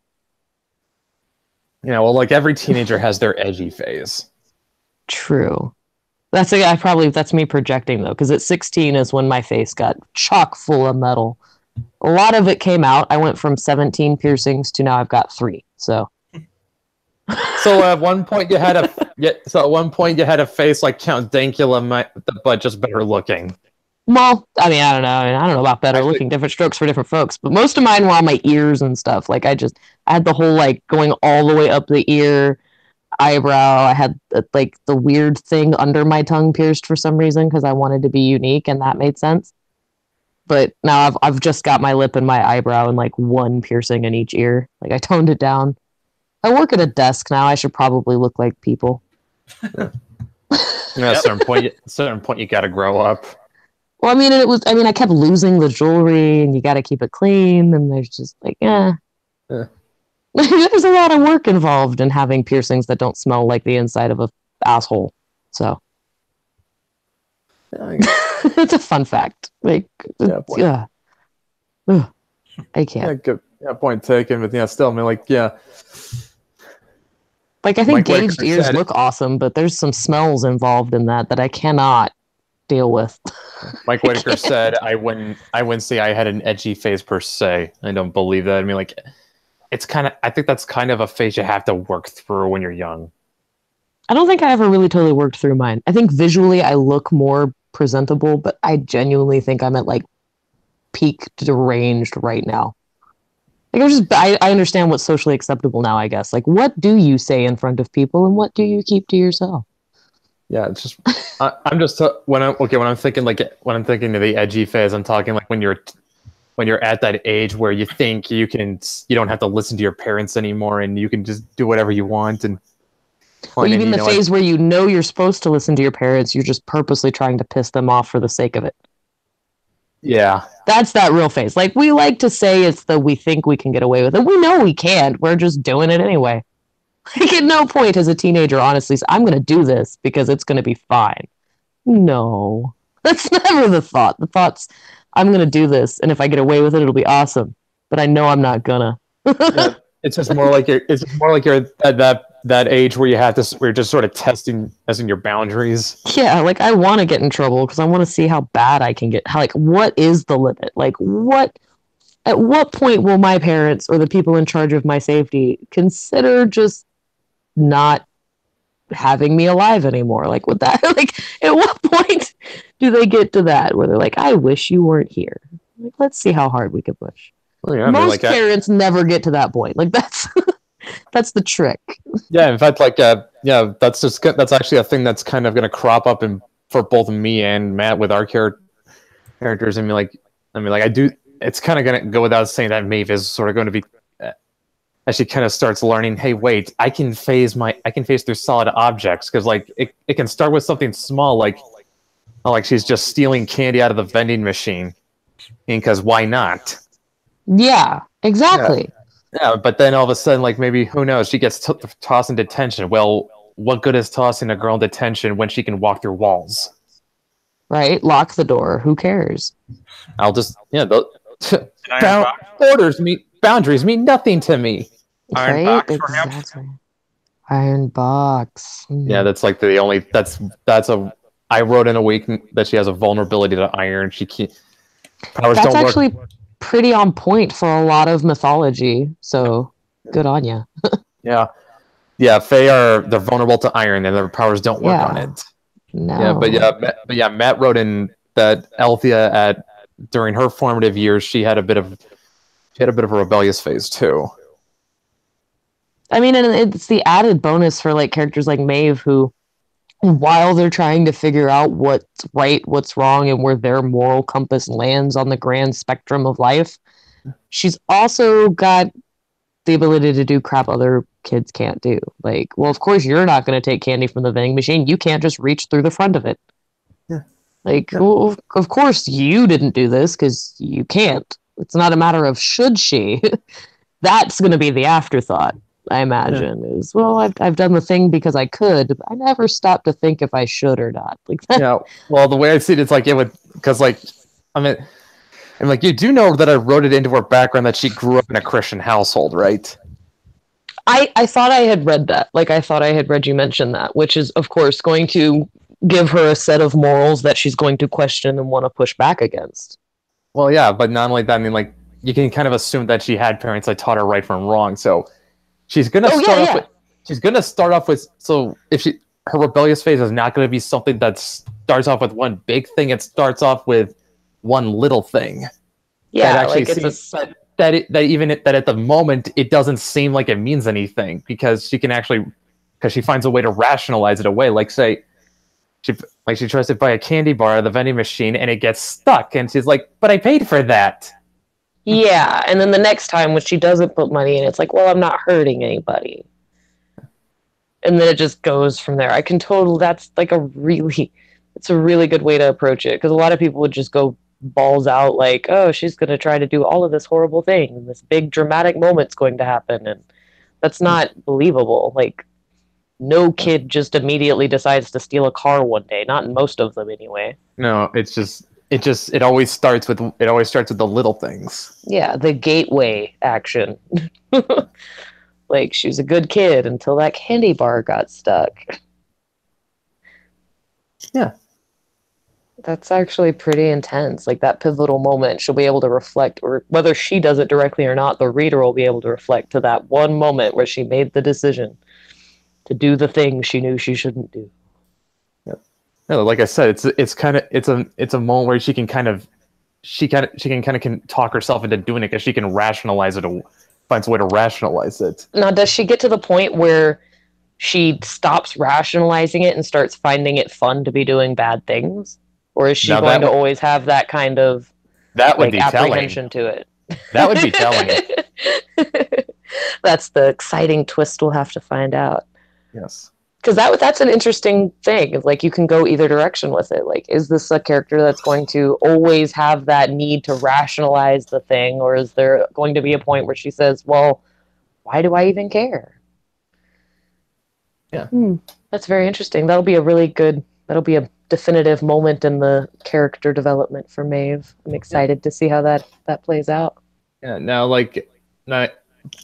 how would you say, like, approach that with Calista? Because, like you said, like, she's got no memory, but she has, like, sort of a built-in sense of honor. So it's like, yeah, and there's going to be a point where the built-in sense of honor kind of makes sense, like why she instinctively doesn't just want to kill everything because she can. Like, that's programmed in there for a reason.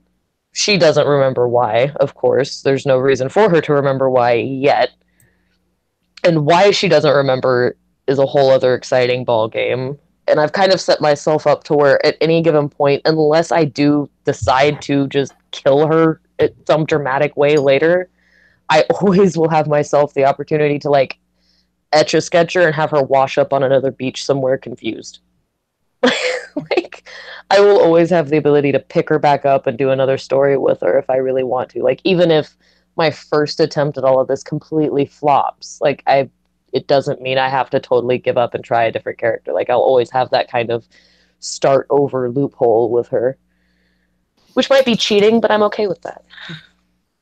But I mean, like, I can see that. I mean, suppose I can see that. But I mean, like, like I said, you said she has like a built-in sense of honor and principles. But it's more like, is her sense of morality going to be more like something that kind of gets made up as she goes? Like, it's going to be like something she'll react to. Like, she just has this instinctual reaction, like something in her gut just will feel right or wrong depending on the situation. A little bit of both. She's going to have that gut instinct, but she's not going to really realize that that's what's happening right away. She's going to think that she's figuring it out, and then she's going to be like, oh, never mind, because like things are going to start happening that she's reacted before she had the chance to think about it. And that's where she's going to kind of realize, oh, I have a reflex. Like, this isn't a conscious thought. I'm not figuring this out. That's just how I'm reacting. And it might be a big aha moment, or it might just be something that kind of develops into her own knowledge slowly. But it's kind of going to be both. Like, you're going to know that she's just responding because it's happening really quickly, but she's going to kind of be in denial about it and think she's in control of her own decisions. It kind of feels like there's a little bit of room in the book for Khaleesi to be self-reflective, like there's going to be a lot of hindsight for her. Like, she's going to be thinking back, like, well, why did that happen? Or why did I do that way? Or why did these people freak out that way? Or why did they call me that, kind of a thing? Like, she's going to be trying to figure stuff out after the fact because she doesn't want to seem weak. Like, at any point, whether she's confused or not, she's going to she's got this almost macho desire to not seem confused or in doubt, just kind of be confident about everything. But when she's alone, kind of off by herself, she's going to have these moments of self-reflection where she's like, man, that was fucked up. Like, I cannot believe that just happened, or I don't know why I just did that, or what's wrong with so-and-so, kind of a thing. But I'm going to try to do it where she's not just monologuing to herself in a corner for like 4 pages, because that would be stupid. Yeah, well, yeah, no. If you want to be like action, action, action. Really put it this way: if you want to see the good ways those are done, read like Chris Claremont X-Men. Yeah, that's actually what I was like. That's how I was thinking I was going to try to approach it in a way where like it's like a one frame where she's trying to like wrap up her thoughts, and then something. Like, I don't want that to be the end of a book either. Like, I want there to be, unless it's the end of a story kind of a thing, and it's everything wrapping up in a neat little bow. I like the idea of not necessarily cliffhanging every single book, but like having it end either right after a lot of action or in the middle of some action. I don't like it being like, oh, the character's sitting here reflecting on life, and that's the end of the book. Like, that seems too easy.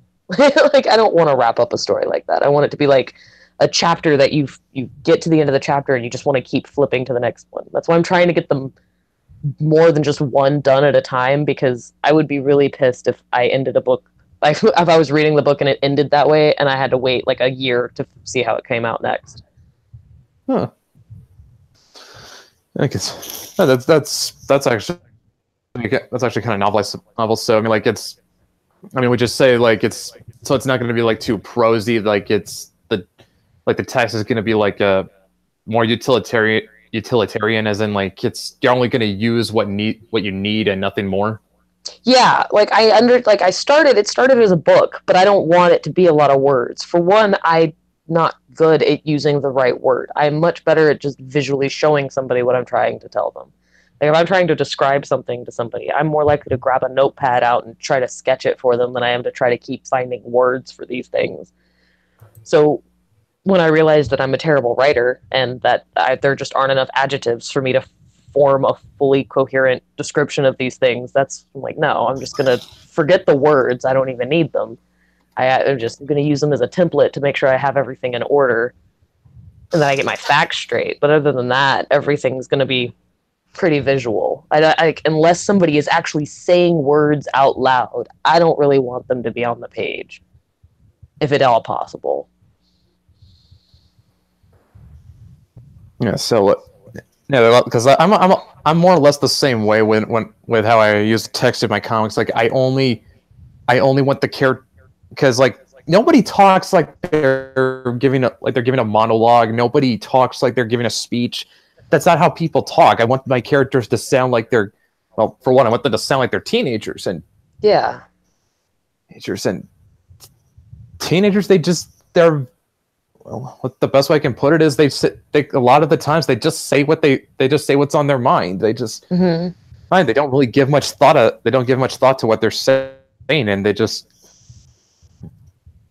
well, they went to school with. They weren't super talkative unless they were in drama. Unless they were drama kids, in which case they had to be talkative. But yes, we did. but no. I mean, like they just say what they feel. Yeah. And then, unless it's one of those kids that likes to hear themselves talk, like the ones that are always trying to be student body president. Those. Oh God, everyone hated those. Like here's actually while we're on that, here's how. Do you want to know how political changeling gets? My response to that is, Maeve is in high school. Why would she care who's president? Ha. I just avoided that by not having it exist in reality at all. Presidents aren't a thing. Yeah, it's more like nobody, no kid I went to school with cared about who the president was, and the ones who did, everyone hated. Oh my God, that I don't. Do they? I'm bewildered that nobody. I in elementary school was forced to do a mock election.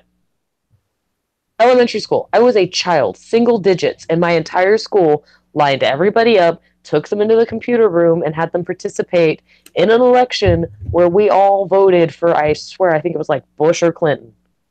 Yeah, I did the same. And it was like Lord. This big social experiment, and I like reflecting back on that, I'm like, I was fucking 5. Oh my God! What is wrong with you people? I remember in 8th grade they had us do a mock election when Bush and Kerry were running. Yeah, I'm like, what is happening? I was in 1st grade, grade 1. What the hell is wrong with these people that they thought that this was a good age to introduce children to politics? What is wrong with you? That's why everybody's broken. Yeah.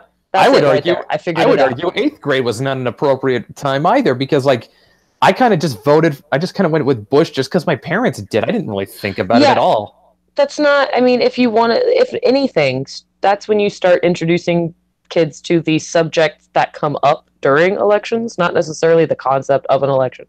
Like, yeah, teach them about socioeconomics and how those things work. That way they're prepared for the information they're going to be bombarded with the second they turn 18 and are expected to punch a card. But don't, no. Politics is evil. It just damages people. Like, emotionally. There's, like, PTSD involved. Oh. Yeah, I would, yeah, it's... And people get angry? Like, really?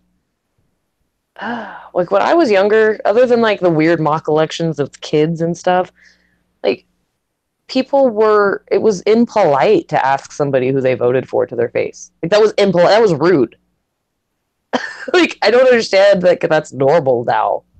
Like, who did you vote for? If you're not going to tell me, I'm going to assume it's the person I didn't want you to vote for, and I'm just going to start screaming at you. It's like, that's supposed to be a private decision. No, but that's why you go in the booth with the curtain. Like, it's nobody's business. It's nobody's business to know. Especially since most of the time, there's absolutely nobody on the face of the planet that is going to 100% agree with anybody on any of those ballots at all. You cannot. They're just impossible. There's nuances. You're literally picking the lesser of two evils in every situation, and I don't understand why anybody acts like it's anything different. Like, it doesn't matter who I picked. It matters who we end up with. That's what matters. Let's not bicker about the in-between crap. I don't understand. We're all stuck here anyway. I don't like, we're all on this big floating rock. We're stuck here with each other for now. Yeah. Some of us might make it to Mars. We don't know. But for right now, we're all stuck right here. Yeah, but that's the point. I mean, like, that's the whole point. I mean, like, why would my characters care about what? Like, why is Maeve going to care about who the president? Care that Donald Trump is president? She's going to care more about, oh my God, why does my geometry homework not make sense to me? that And why was that girl laughing at me? And did I make weird eye contact with anybody today? Like, the weird eye contact is a thing.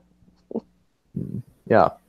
How did all of my social interactions today go? Did I say anything stupid out loud? Yeah. And then by the time she turns 18, like she's going to be fae folk, like full banshee by the time she's old enough to vote. At that point, those issues are irrelevant to her. She's beyond them. Actually, I actually kind of got it worked out in my version where it's like she's kind of like half fae, half human. Is she still going to like struggle to, I don't know, that's probably not something you can tell.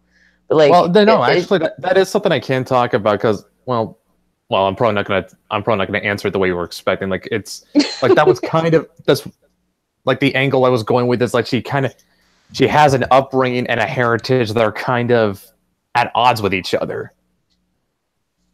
okay. Yeah, I see why that could be a conflicting thing. But she's gonna feel like, is she gonna feel like pride and connection to her human heritage and her human upbringing and like want to hold on to it, or is it gonna feel like it's something that she's gonna be kind of glad to be rid of, but be kind of stuck with anyway? Well, so it's just more like her figuring out where she fits in and where she belongs ultimately. Ah, the existential crisis. Yeah. Damn, that's actually really deep because I think everybody, especially girls, have like serious existential crises at 14 on their own.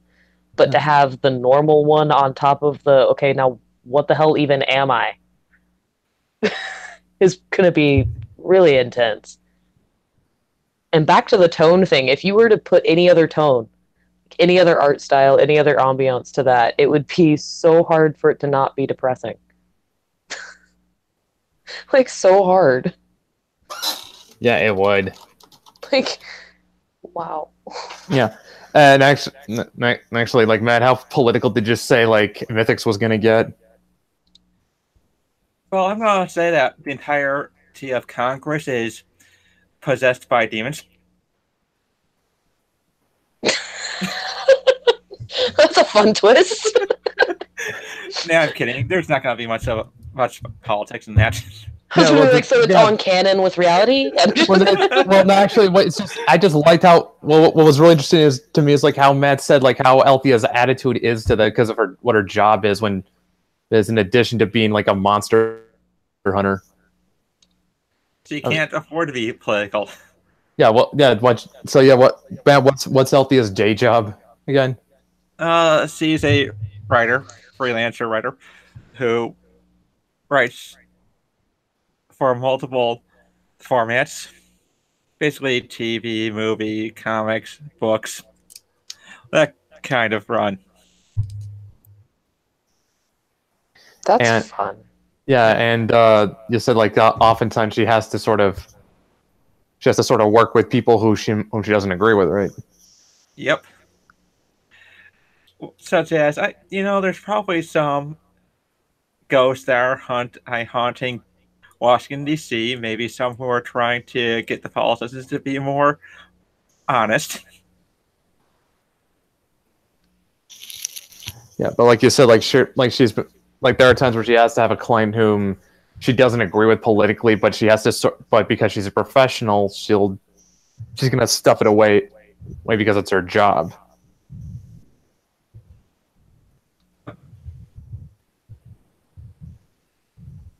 I'm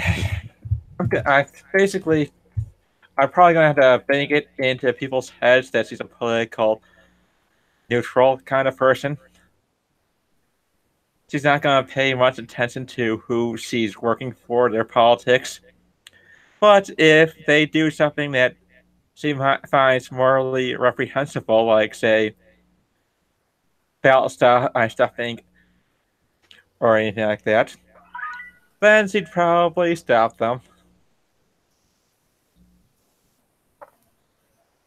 Yeah. Or lead them to some kind of, or use them as some kind of bait for the monster.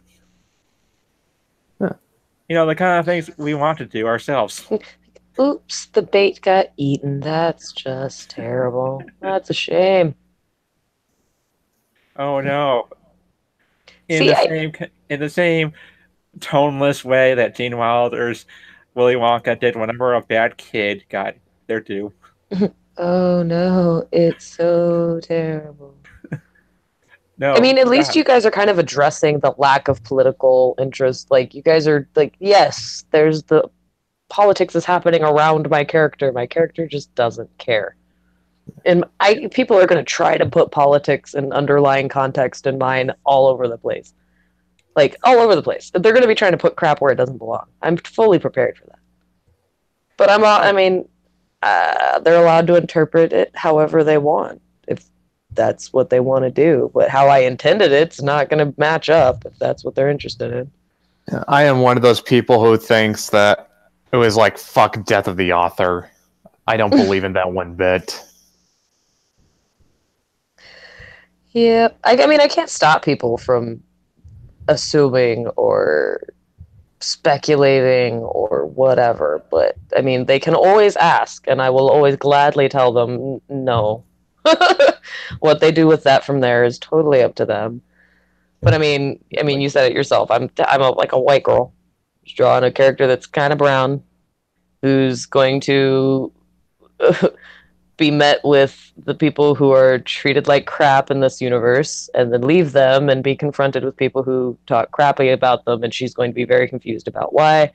There's going to be a lot of, oh, you're talking about race issues. I'm like, well, technically, yeah, but like orc people and pointy-eared people race issues. I'm not sure how that, like, it's very different races. But people are going to do what they're going to do. They're going to make it however they want to make it to be upset about it, and that's unavoidable. Yeah, it would, but it's just, yeah, it would, but it's just more like, I just really do not like that. I just do not like that sentiment of death of the author. Like, I mean, why would you? Being the author, I would understand that you'd have a certain opinion on that scenario. Yeah. Well, yeah. I mean, it matters. It does matter what the author actually intended. It matters more than what the consumer wants it to mean, and it always should. Yeah. If anything, like the author, like the creator should have the definitive take. Yeah, absolutely. I mean, like, fans can cry about stuff all day, every day, in and out. But I mean, at the end of the day, the person that created the content, they're the ones that actually know what it means and what it stood for. Yeah. Yeah, I mean, and then as a consumer, it's your choice if you want to be like, oh, okay, so that's what you meant, or if you're going to be like, no, I like my way better. In which case, as long as you keep buying the damn book, I don't care. I mean, oh, man. For real. You want to talk about headcanon? There's a way I'm going to... This was something I planned. This was a little quick gag I planned that I know is going... That... I mean, like, I talk with Matt all the time about, like, how I'm going to get... Like, how SJWs are going to crucify me because most of my characters are white. and I'm not going to apologize for that one bit. I mean, you can't win no matter what you do. Yeah. And you're going to get picked on for making them all white. I'm going to get picked on for mine not being white. Well, most of them are white and just one of them is Asian. But like I said, like Matt said, Asians are apparently now honorary white people. I mean, you also look at the movie Get Out, and according to that movie, it's because Asians know their place. Oh, that is just the worst thing to say. That is just terrible. Personally, I think the reason why like Asians are now being considered honorary white people is just because they have the gall to be successful at life. I swear to you, I heard somebody say it was because they're more racist than white people, which was probably the funniest thing I'd ever heard out loud. Well, did you just say that to me, a white person? I'm very confused. Well, I can say, like, I have on good authority that Asians don't get along with each other. Yeah, they are very... I mean, who does get along with each other? Well, let's just say that I'm also half white, so according to the Asian population, I'm completely white, therefore they're probably not they're more likely not going to serve me. Yeah, well, not just that. I mean, like, you got, like, Japanese don't like Koreans and Chinese. Yeah, they don't like the Koreans, they don't like the Chinese, and they... Yeah, but isn't there, like... I don't pay attention to politics in my own country, much less everywhere else. But aren't there, like, some, like, political tensions involved with them not liking each other? Well, it's because Asians are very nationalistic. Mm-hmm. Yeah. like Koreans are Koreans, Japanese are Japanese, and like, I mean, like, you want to know something? Like, there are Japanese people that have Korean ancestry. They're sort of they're kind of treated like second-class citizens because they're not full Japanese. That is rude. Now imagine you're a Japanese kid who's half white. Oh yeah, I've read a lot of manga that actually addresses that. That's apparently a thing. I've seen that being written about. Yeah. That's insane. Which is why I wasn't totally shocked when they were like, well, Asians are honorary white people because they're just as racist, if not more racist. Like, for one, that's a really mean way to say that. It's a really mean similarity to point out. Yeah, but right where I was going, I'm okay with that. Yeah, right before I got on my tangent like that. Okay, now I told Matt because Matt told me like that Asians do not fall high enough on the victim ladder, and apparently it's all about being gay these days. Oh, wow. There it is. Yeah. Wow. Yeah. Now he said like it's not going to take long for people to start shipping Maeve and Jenny. Yeah. So yeah, that's already like happening, like right now, as you're saying it. Yeah. So what I thought would be clever would be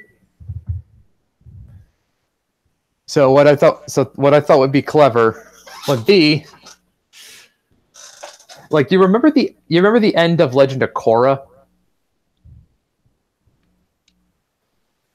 Where they kind of let some characters hook up, but then didn't? Well, more Or was like that not a thing? No, what happened? I'm so confused. No, what happened was at the end of Legend of Korra, apparently Korra and Asami became an item, even though they had been throughout the rest of the show. Prior to that moment, they had not been shown to be gay, and in fact, they had both dated Mako at one point. Well, apparently Mako turns women gay. Oh, that's obviously what they were getting at. Yeah. Or he's like the gateway guy to gayness. Yeah. So here's the... Because God forbid a character be bisexual in a show. Nope.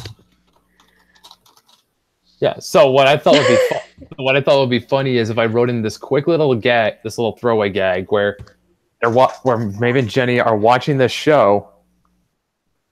Oh, that is like Legend of Korra. It gets right to the end, has the exact same ending, and they hate it. Like they're off-put by it completely. Yeah, well, they're off-put just because it's forced. It doesn't make sense. It's and it's like right at the end, and when it contradicts everything else that the show had established up to that point. And it's my little way of winking at the audience and saying these two are not gay and never will be. So don't get your last episode of the show ever hopes up. Yeah. Your headcanon shall remain headcanon. See, and it wouldn't have been so bad if it wasn't so obvious it was a last-minute decision made at the very end of a run of a show. Yeah. I mean, they could have hinted at any point in time, had there been like their hands touch and one of them blushes at least once at any point in time, to have it be the hint like, well, maybe they're bisexual and that's why they dated the dude and they're also into each other. Nope, like all of a sudden gay right there at the end. That's not how any of that works. I don't know if any of these people have actually ever been gay, but that's not. I don't think any of them have been in a relationship either.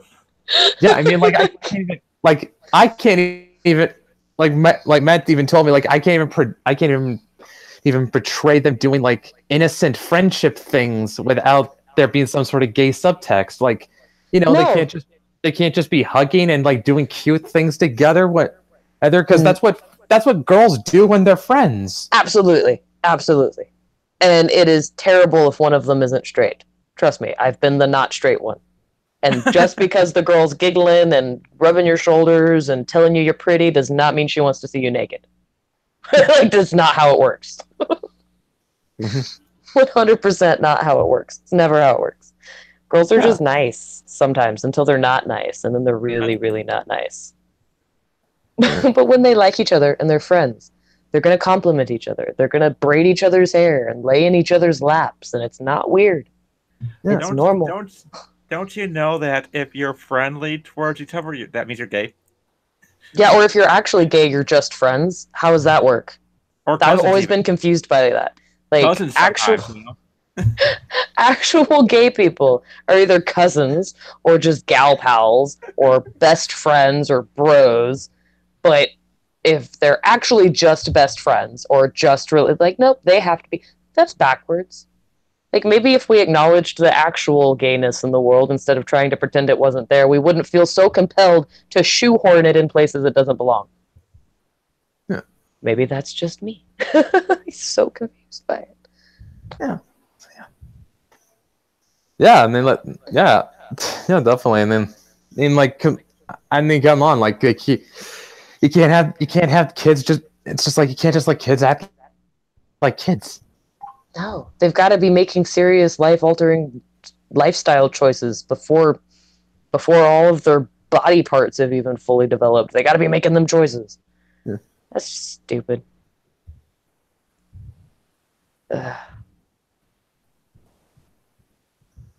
That growth hormone in milk. Just kidding. I had a very, very hot take theory on the downfall of society that I went on a soapbox to a coworker the other day on, and it was bad. I was blaming it all on vegans because the human brain needs animal protein to form conscious, coherent thoughts. No, I had to have my friend Dylan in here because he's a vegan. Well, that was the worst part was I got like 90% of the way through the rant, and the person I was saying it to pointed out that they are vegan, but then also agreed with me and said that the only reason they were vegan is mostly because A, their wife was vegan, and B, their doctor told them, and they like listed reasons why they had to make like an actual diet health choice. And I was like, see, that's fine. And they weren't vegan until after they had their kids. So I'm like, see, you did not deprive your fetus human like proteins. Your fetus is fine. Your child developed with a whole brain. But I was very mad. I was very concerned that the lack of animal protein had affected a whole generation of children. I didn't understand. Apparently you can get lab-grown animal meat now. That's fun. I didn't know science had gotten that far. I've been under a rock, apparently. Like all the way under the rock. I find that off-putting, to be frank, because like I don't know. I cannot get down with the idea of eating GMOs. I mean, I can't either personally, but that doesn't necessarily mean. I mean, that doesn't make it terrible in general. Just isn't for me. I have absolutely no problems looking a cow in the eyes while I eat a hamburger, and that probably makes me a terrible person. But I have come to terms with that. Like, there's some guilt involved, but apparently not enough. This is what I've come down to. Apparently not enough. Yeah. Yeah, no, I had something, and all I could. Oh wait, now I remember what it was. When you were talking about growth hormones in the milk, I was gonna make a crack about how, like, not for Maeve, she is going to. I have it in my head that she's just going to be a shorty for life. Yeah. Also, standing on a box for every group stat.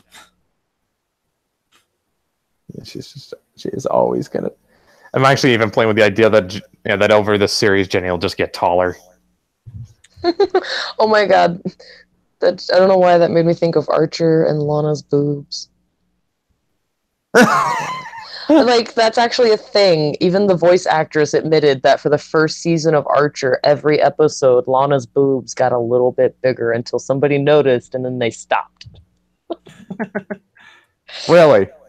Yeah, like, she swears up and down. I don't know, like, I didn't look into it and do a bunch of Google searches to see if somebody had confirmed. But yeah, Aisha Tyler swears up and down that as she was rewatching the show, she was watching the character she was voicing's tits get bigger every episode. Like, just ever so slightly. That would crack me up. Especially if nobody told you ahead of time and you're, like, watching it. And you're like, wait a minute.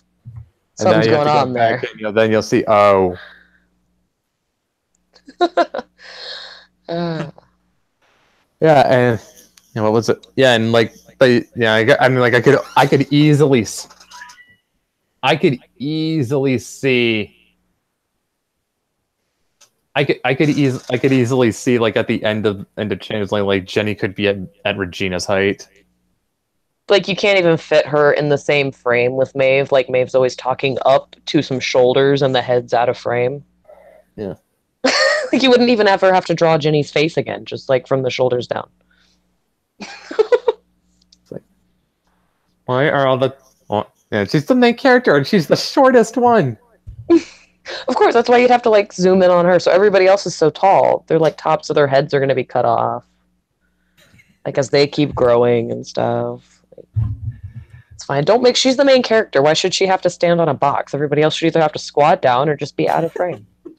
That's how it works, right? And all I did it because it was funny. Because I thought it was funny if it was a funny inversion of Boob Envy. If the main character was a short white girl and her best friend was a tall Asian girl. Be amazing. I'd love to see the like fashion montage of Maeve trying on a bunch of different platform shoes. I don't know. That's not really her thing. Like she's very unassuming with how she dresses.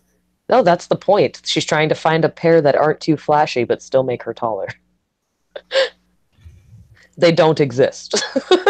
Is what she concludes in my head. Is that no, that's not going to work. I'm never gonna be.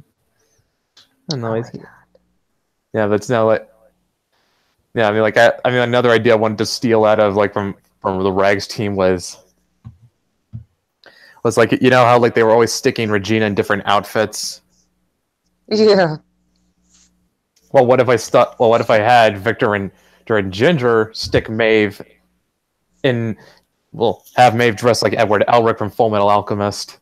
Oh my God, that would be amazing because he's also short. And Jenny as Alphonse. Yes, have her head poking out of the suit of armor. That would be amazing. But like have Al still talking. Like have him be very confused as to why she's in there. I don't know. Funny. I don't know if that could work. It's just more.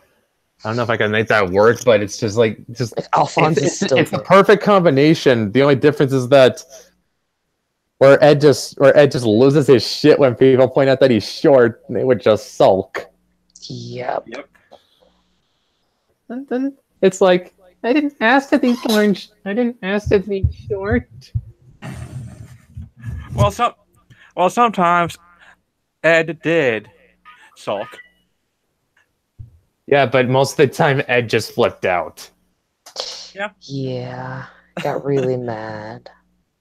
He did not like the fact that, everybody always assumed his little brother was the Full Metal Alchemist. Which I get, because he's literally full metal. Yeah. I have this feeling that they did just to troll him. Oh, it got even worse for Ed when Al could do alchemy without having to draw an array. No, because he had the circle. Like, didn't he do the transmutation circle was like on his suit, so he didn't need to draw it every time? No.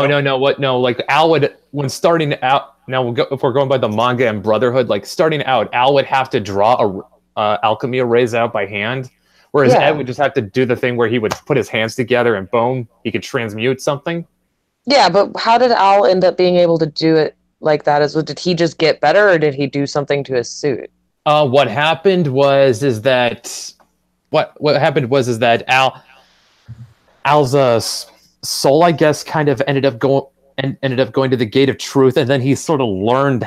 He kind of came back with the knowledge how to do it. It's just like right. It was kind of the same way with Ed. Like he kind of learned it without actually learning it. Like he just came back and he all of a sudden knew how to do it. Yeah, the whole reason Ed knew how to do it is because they did the terrible, terrible thing with their mom, and then he had to do the same terrible thing for Al.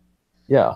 So he had to do two really messed up things he had no business trying to do, back to back, and kind of accidentally super juiced himself. Also lost an arm. So that's kind of the thing. That was the equivalent exchange. He learned how to transmute without an array, but at the cost of losing his arm. I feel like the learning how to do that was like a side effect, though, because he lost all of that stuff. Yeah, that's like he lost his brother to bring back his mom, and then he had to get the brother back and lost his arm. No, he lost his leg. The leg and oh right, he's missing 2 limbs. Yeah, I forgot. It has been a while. Yeah, but that was the whole point of the equivalent exchange.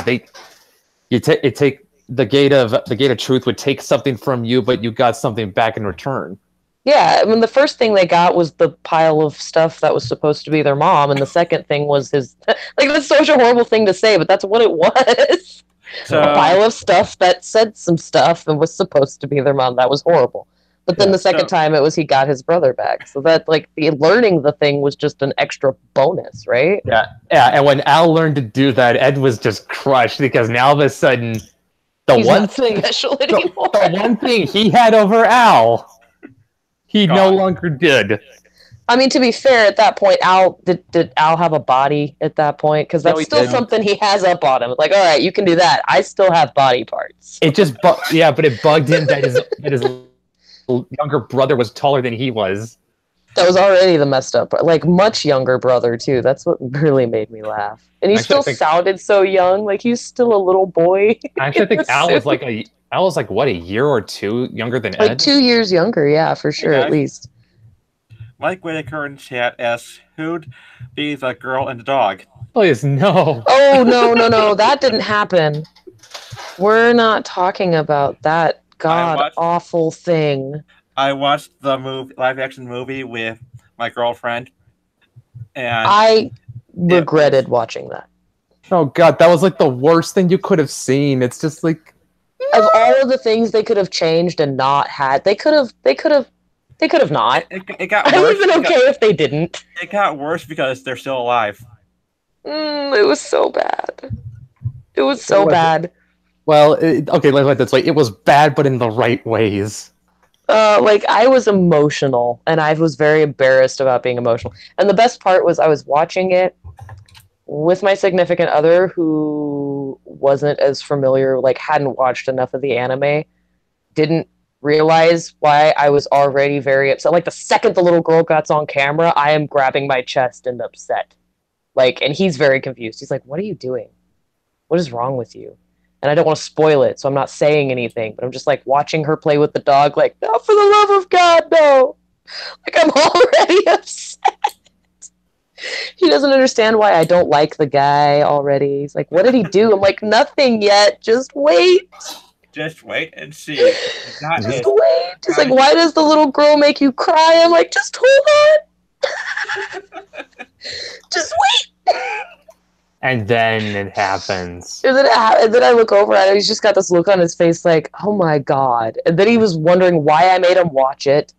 And I was like, I didn't know they were going to put that in there, to be fair. I thought, in my heart of hearts, that they might just glaze over that. Just skip it. Like Hughes getting killed? That was pretty bad, too. I was like, man, they couldn't just take any of the kicks to the nuts out. They had to put them all in there. Like, all of the full ball blows are in there. Like, all present and accounted for. It's just like they did all the worst things possible. All the worst things in one movie. Oh my God. It was like, surely they're not going to do all of those horrible things. All of them, huh? Damn. Like, all the whole wow. You did it all. You know, worse that, the little girl and the dog survived at the end. That's so much worse. Yeah. It's like, why? Why? Which is, like, the only thing good that came out of that god-awful, like, super crown thing was when somebody put it on the Chimera. And it made it a little girl again. And I was, like, looking at it, and I'm, like, crying, like, the worst crossover thing ever. And I just want it to be real. Like, she could talk again. Oh, my God. It was beautiful. Oh, God. Like, if you want to watch an anime that'll give you emotional distress, like psychologically scarring emotional distress, just watch that particular section of that one. You're not kidding. It's just, like, you think you've seen... Like, I've watched some really screwed up anime. Like, a lot. Like, really messed up horror anime. Still, that's just really messed up. Mike Whitaker says, Trigun and Full Metal Alchemist taught me that animation could make me cry. Oh God, Trigun. My cat's name is actually Kuroneko-sama. Aw. Yeah. She's my honorable black cat that bites my face for Yeah. fun. I I grew up a dog person. Oh, I had a dog for the longest time. I wound up with Kira accidentally. Somebody I knew was trying, like, her cat had apparently been raped by a wild cat, like, not a stray cat, like an actual has stripes cat. And it was horrible. And she said the kittens were giving her cat PTSD. I don't know. So she's trying to get rid of them. I'm And they were amazed. cute, so I took one, and now I have this disturbed half hybrid cat. That is, I did not, I did not think it was possible for an. Actually, no, okay, no, actually, it is possible for an animal to get PTSD. It's just like, wow, you just would not expect that to happen. She's weird, and she'd been weird. She's always been weird, but she was literally like, well, they wouldn't like. It had a lot to do with her being very, very convinced that her cat was like actually assaulted sexually.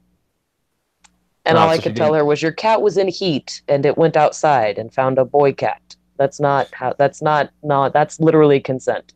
Oh, so she did. Oh, so Yeah. she didn't understand how it works. Yeah, I'm sure, like, she was 21 years old. I'm positive she somewhere deep down understood that the cat was a willing participant, but she just couldn't. Not her precious. No, it was just deranged friends. It's fine. It's fine. I got a really weird cat out of it. She looks normal, but she's definitely not. Like, her back legs are oddly shaped when she starts running. I almost took her brother, who had like a half tail thing going on, but he was absolutely uncontainable. Like, ran up the side of the inside of the car and was hanging from the ceiling, and like I had to forcibly remove him and be like, you can take this one back inside. I don't want this one. I'll take this one. Yeah, my roommate recently brought a cat in, and that thing is a skittish little thing. He's just hangs out in his bathroom and never comes out. They're really sensitive, like really sensitive animals. They'll either love people, hate people. I've met, some pretty interesting dog personalities, but nothing as dramatic as the difference between two cat personalities. It's just bizarre. And it's just cats that I've owned, and I always end up with stray cats. It's never like, oh, I'm going to on purpose go get a cat. No, I just end up with a cat. You're gonna, man. I gotta get. Then you probably got another reason to love me because as you can no doubt tell, she likes her kitties. Oh, of course. I mean, that the hoodie kind of gives it away. I'm unironically wearing cat ear headphones right now. Yeah. Unironically. And in fact, in the first issue, she's also turns out she spends her weekends and her breaks from and all her breaks at an animal shelter, where she takes care of the cats because cats aren't judgmental like people. I'm okay. That's incorrect. Cats are pretty judgmental in general. They're just usually nice about it. Yeah. They judge different things than people. Well, it's how she sees it. Well, yeah, they're not judging her for the same things people are judging her for. They're judging her for the things that make them like her. But I mean, like, I love cats, but I will fully admit they are a-holes. They are fully capable of I love my cat, but she will, at random, because she's bored and wants attention, run through the house, run up my body onto my chest, and just bite my face. Just bite my face. Not hard enough to break blood or skin. Just bite on it. Like, hey, how's it going? How you doing? I'm not sure at what point she decided that was an appropriate greeting, but she's been doing it for many years now and refuses to stop. Wow. Like, I think maybe that's like a wildcat instinct thing. Like, maybe out in the wild, that's how they would interact with each other. Like, they'd run up and bite on each other's faces gently. But I'm not a cat. I am fleshy. I'm people. It's not my thing.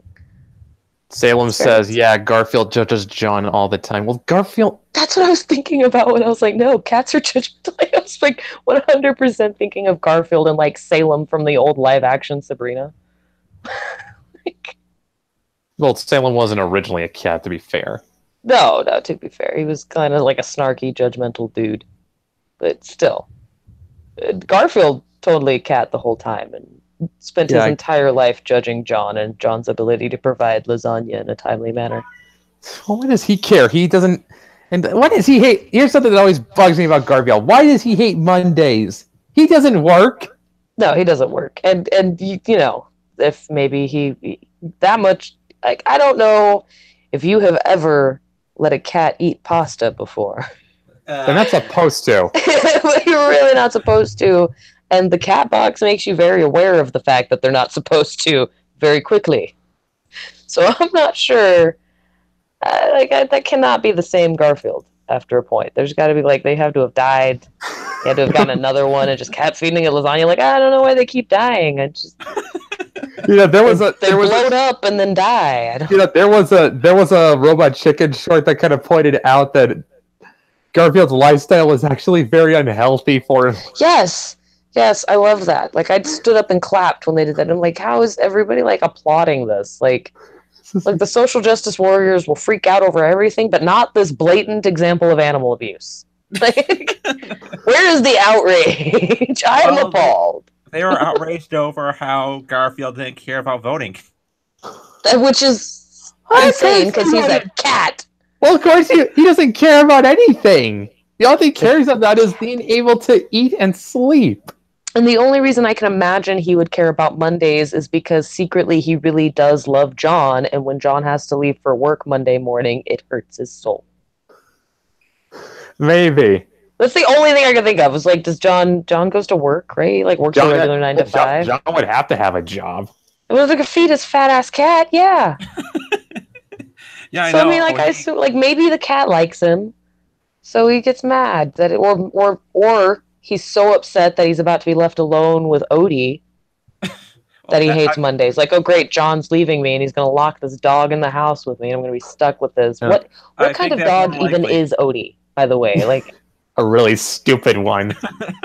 Like, I'm trying to like picture. Like, I understand Snoopy didn't look a lot like a beagle, but you could still kind of tell it was a beagle. What the F is Odie? I don't know. Like, what kind of dog looks like that? Even hyper stylized. What was that? Giraffe dog? What is that? I don't understand. Odie, you're so... like, of course he's stupid. He's so inbred. He's not even a real breed. I'm not even confident he's a dog. And it took me way too long to realize Normal was a girl. What? Or wasn't a girl. Was Normal a girl? See, that's the thing. The gender question's been on my mind since way before Tumblr, because I've wondered about that cat for a while. I'm pretty sure Normal was a boy. Okay, see, so gender fluid was a thing before it was a thing. I'm pretty sure, but and Garfield hated him because he was small and cute. Yeah, that's it. Yeah, that's okay. Then it took me as a kid, a little kid, I thought Normal was a girl. And it blew my mind when I found out it was just a really effeminate boy. And then Tumblr happened and gender became a concern on its own aspect. And I'm like, great, I know nothing. I know nothing. And the question came of the first time I ever questioned that was Garfield. So apparently Garfield made me question gender roles. Apparently Odie is a beagle. See? What the hell? So is Snoopy. Put those two dogs next to each other. They're not the same. They're not the same at all. Yeah, well, Garfield's supposed to be an orange tabby. Well, that's believable. I mean, he's orange and he has some ziggy stripes, zigzag stripes all over him. So I can get that. And he's at least loosely shaped like a morbidly obese cat. But Odie is just not shaped like a dog. It's very confusing to me. And if we're going to keep talking about comic strips, I'm sooner or later going to have to bring up Calvin and Hobbes. Oh, the more you think about that one. That was a 6-year-old boy with a very active imagination. Like, so active. Like, concerningly active. to the point where you're not sure what all he's imagining and what might be really happening to that child. And then you got and then you have the robot chick. You have the robot chicken can Oh my sketch that God. implies that maybe Yeah. Calvin has. Does that? Serious mental illness. What's the mental illness where you are completely detached from reality? What's that called again? Dissociative identity disorder? Not No, quite. that's when you No, have that- multiples. That's multiple personality. Yeah. That's like it's one where you're just like your mind is completely detached from reality, and it's just like, and nothing you think matches up with it. It's just you just go into this fantasy world in your head. Is Tumblr? that a psychosis? Tumblr? No. Yes, that is called Tumblr. Your mind just exists in this fantasy world it creates. So yeah, Tumblr. Okay, cool. Yep. Nailed it. Well, I think it's some kind of psychosis. Just it's like, Okay, I'm still not hearing where it's not Tumblr. yeah, I'm not gonna say you're not gonna find like multiple documented cases of psychosis on Tumblr. That kind of goes without saying. That's something. I think that's just basic psychosis. Like just a standard psychosis is where your brain and reality are not communicating anymore. Yeah, They're not friends. We're not sure they've ever met. well, not your brain, your mind. Your mind. Yeah, because the brain is the blob of meat inside your skull. The Very mind is true. the thing. The mind. I'm not is sure the my thing. brain and my mind are acquainted, to be honest. I don't know that they've met. Yeah, but yeah, that is actually something to think about. Like, what is like? This is not just this is something beyond a 6-year-old boy just having a really active imagination. It kind of makes you wonder, like, what did the author cope with as a child? Like, if you really want to think about it, you're like, what motivated this? What did you deal with as a child that made you compensate this way? What kind of children do you know? Where's this coming from? Well, from what I hear, Bill Watterson was a very, very introverted person. Like it was impossible to get a hold of him. Like, he would go out of his way to not get found. Well, that sounds like, me in the real world. Yeah, well,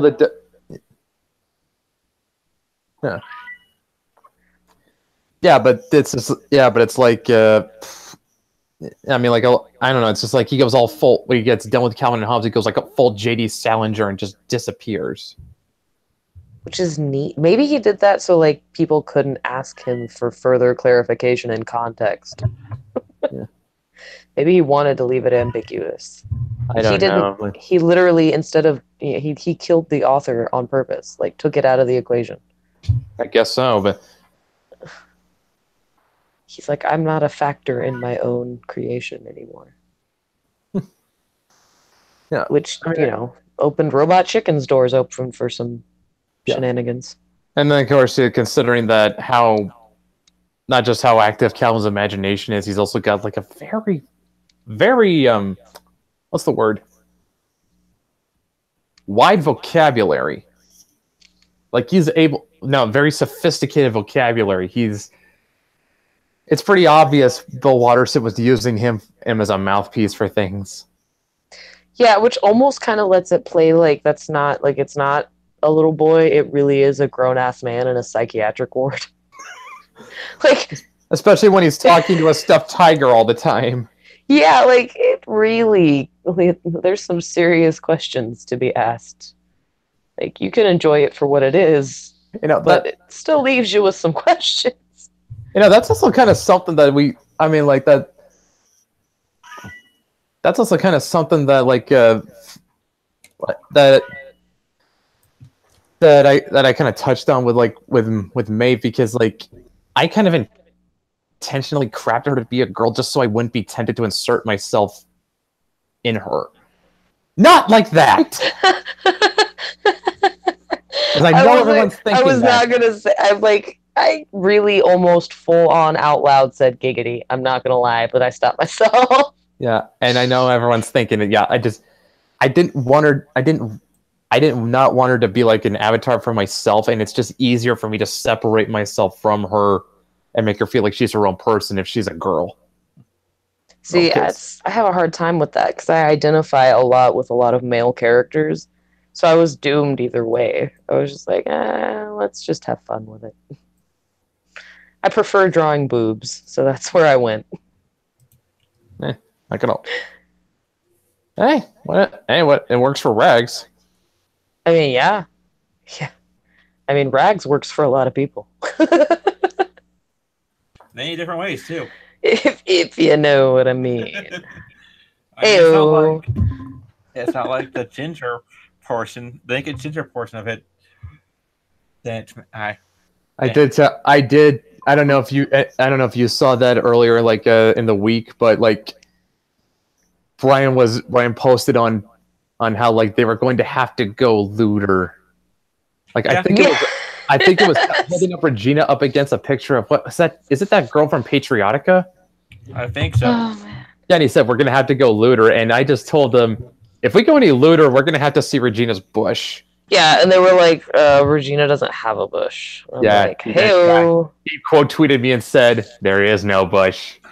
That whole thread literally had me laughing out loud, though, because it was like somebody went so far as to make a California wildfire reference, which cracked me up because I was like, you know, I've often asked myself, is this joke too soon to make? And that person did not have that question for themselves because it's literally in action. Like, this tragedy is happening right now. Those fires are on right now. Not too soon for that guy. Not too soon. And I don't remember who it was, but I was just like, that's amazing. Yeah, but to be fair, California did bring out itself.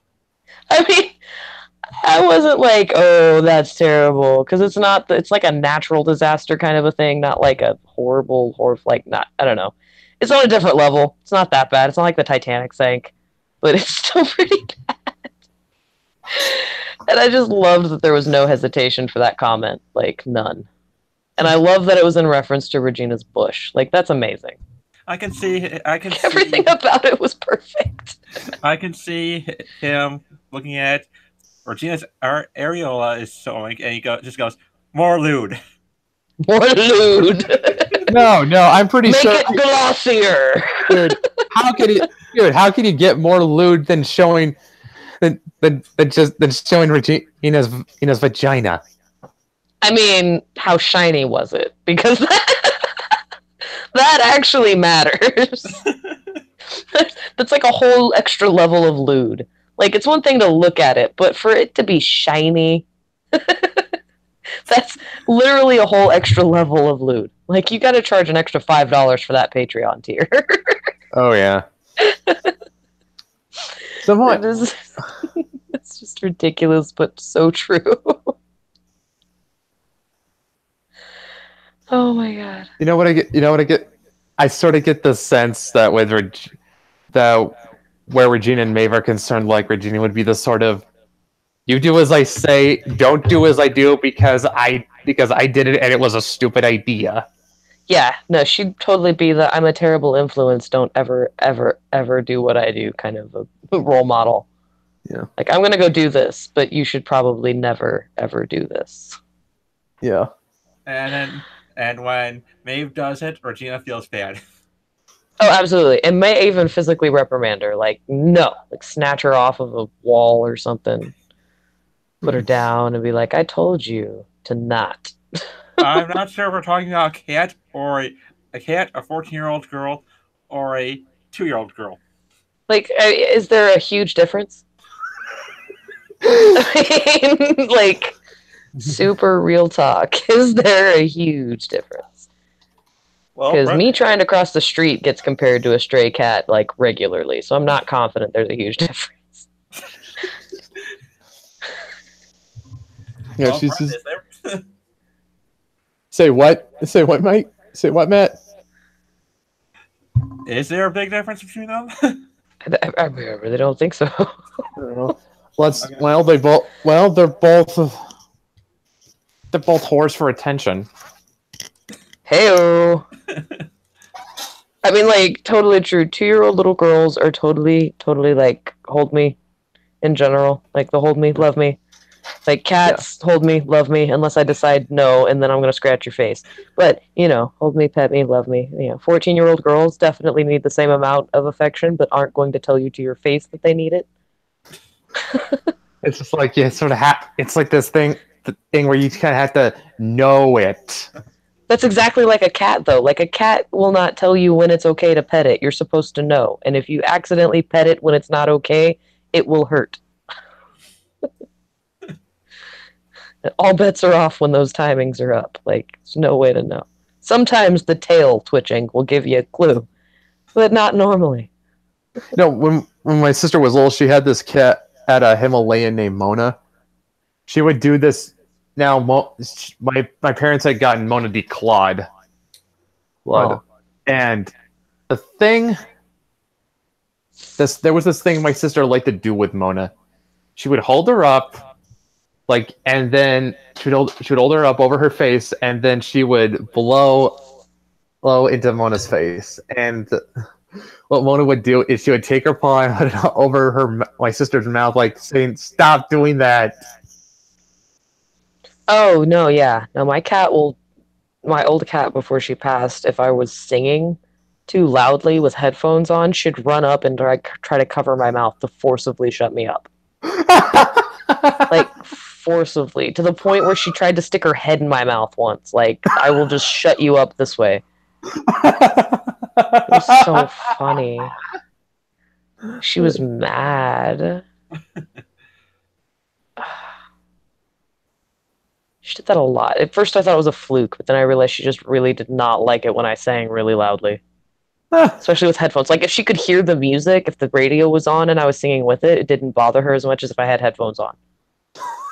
I have no idea why. I guess if she couldn't hear the song, it didn't make sense. Or maybe it's because you thought you were tone deaf. I don't know. I've got a lot of years of concert choir that kind of lead me to believe that might not have been it. I don't know, but again, with the headphones on, I might not have been on key. Because I might not have been able to hear myself. So that may have been the big difference. Like, with headphones on, I could just be terrible, like drunk bar karaoke. Which, I mean, at that point, I don't blame her.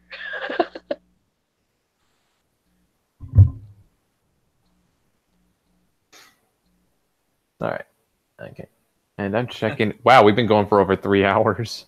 Yeah. Pretty rare how that goes. Yikes. All right. I guess we'll leave off with Lenny. Can you tell anyone where they can find your stuff?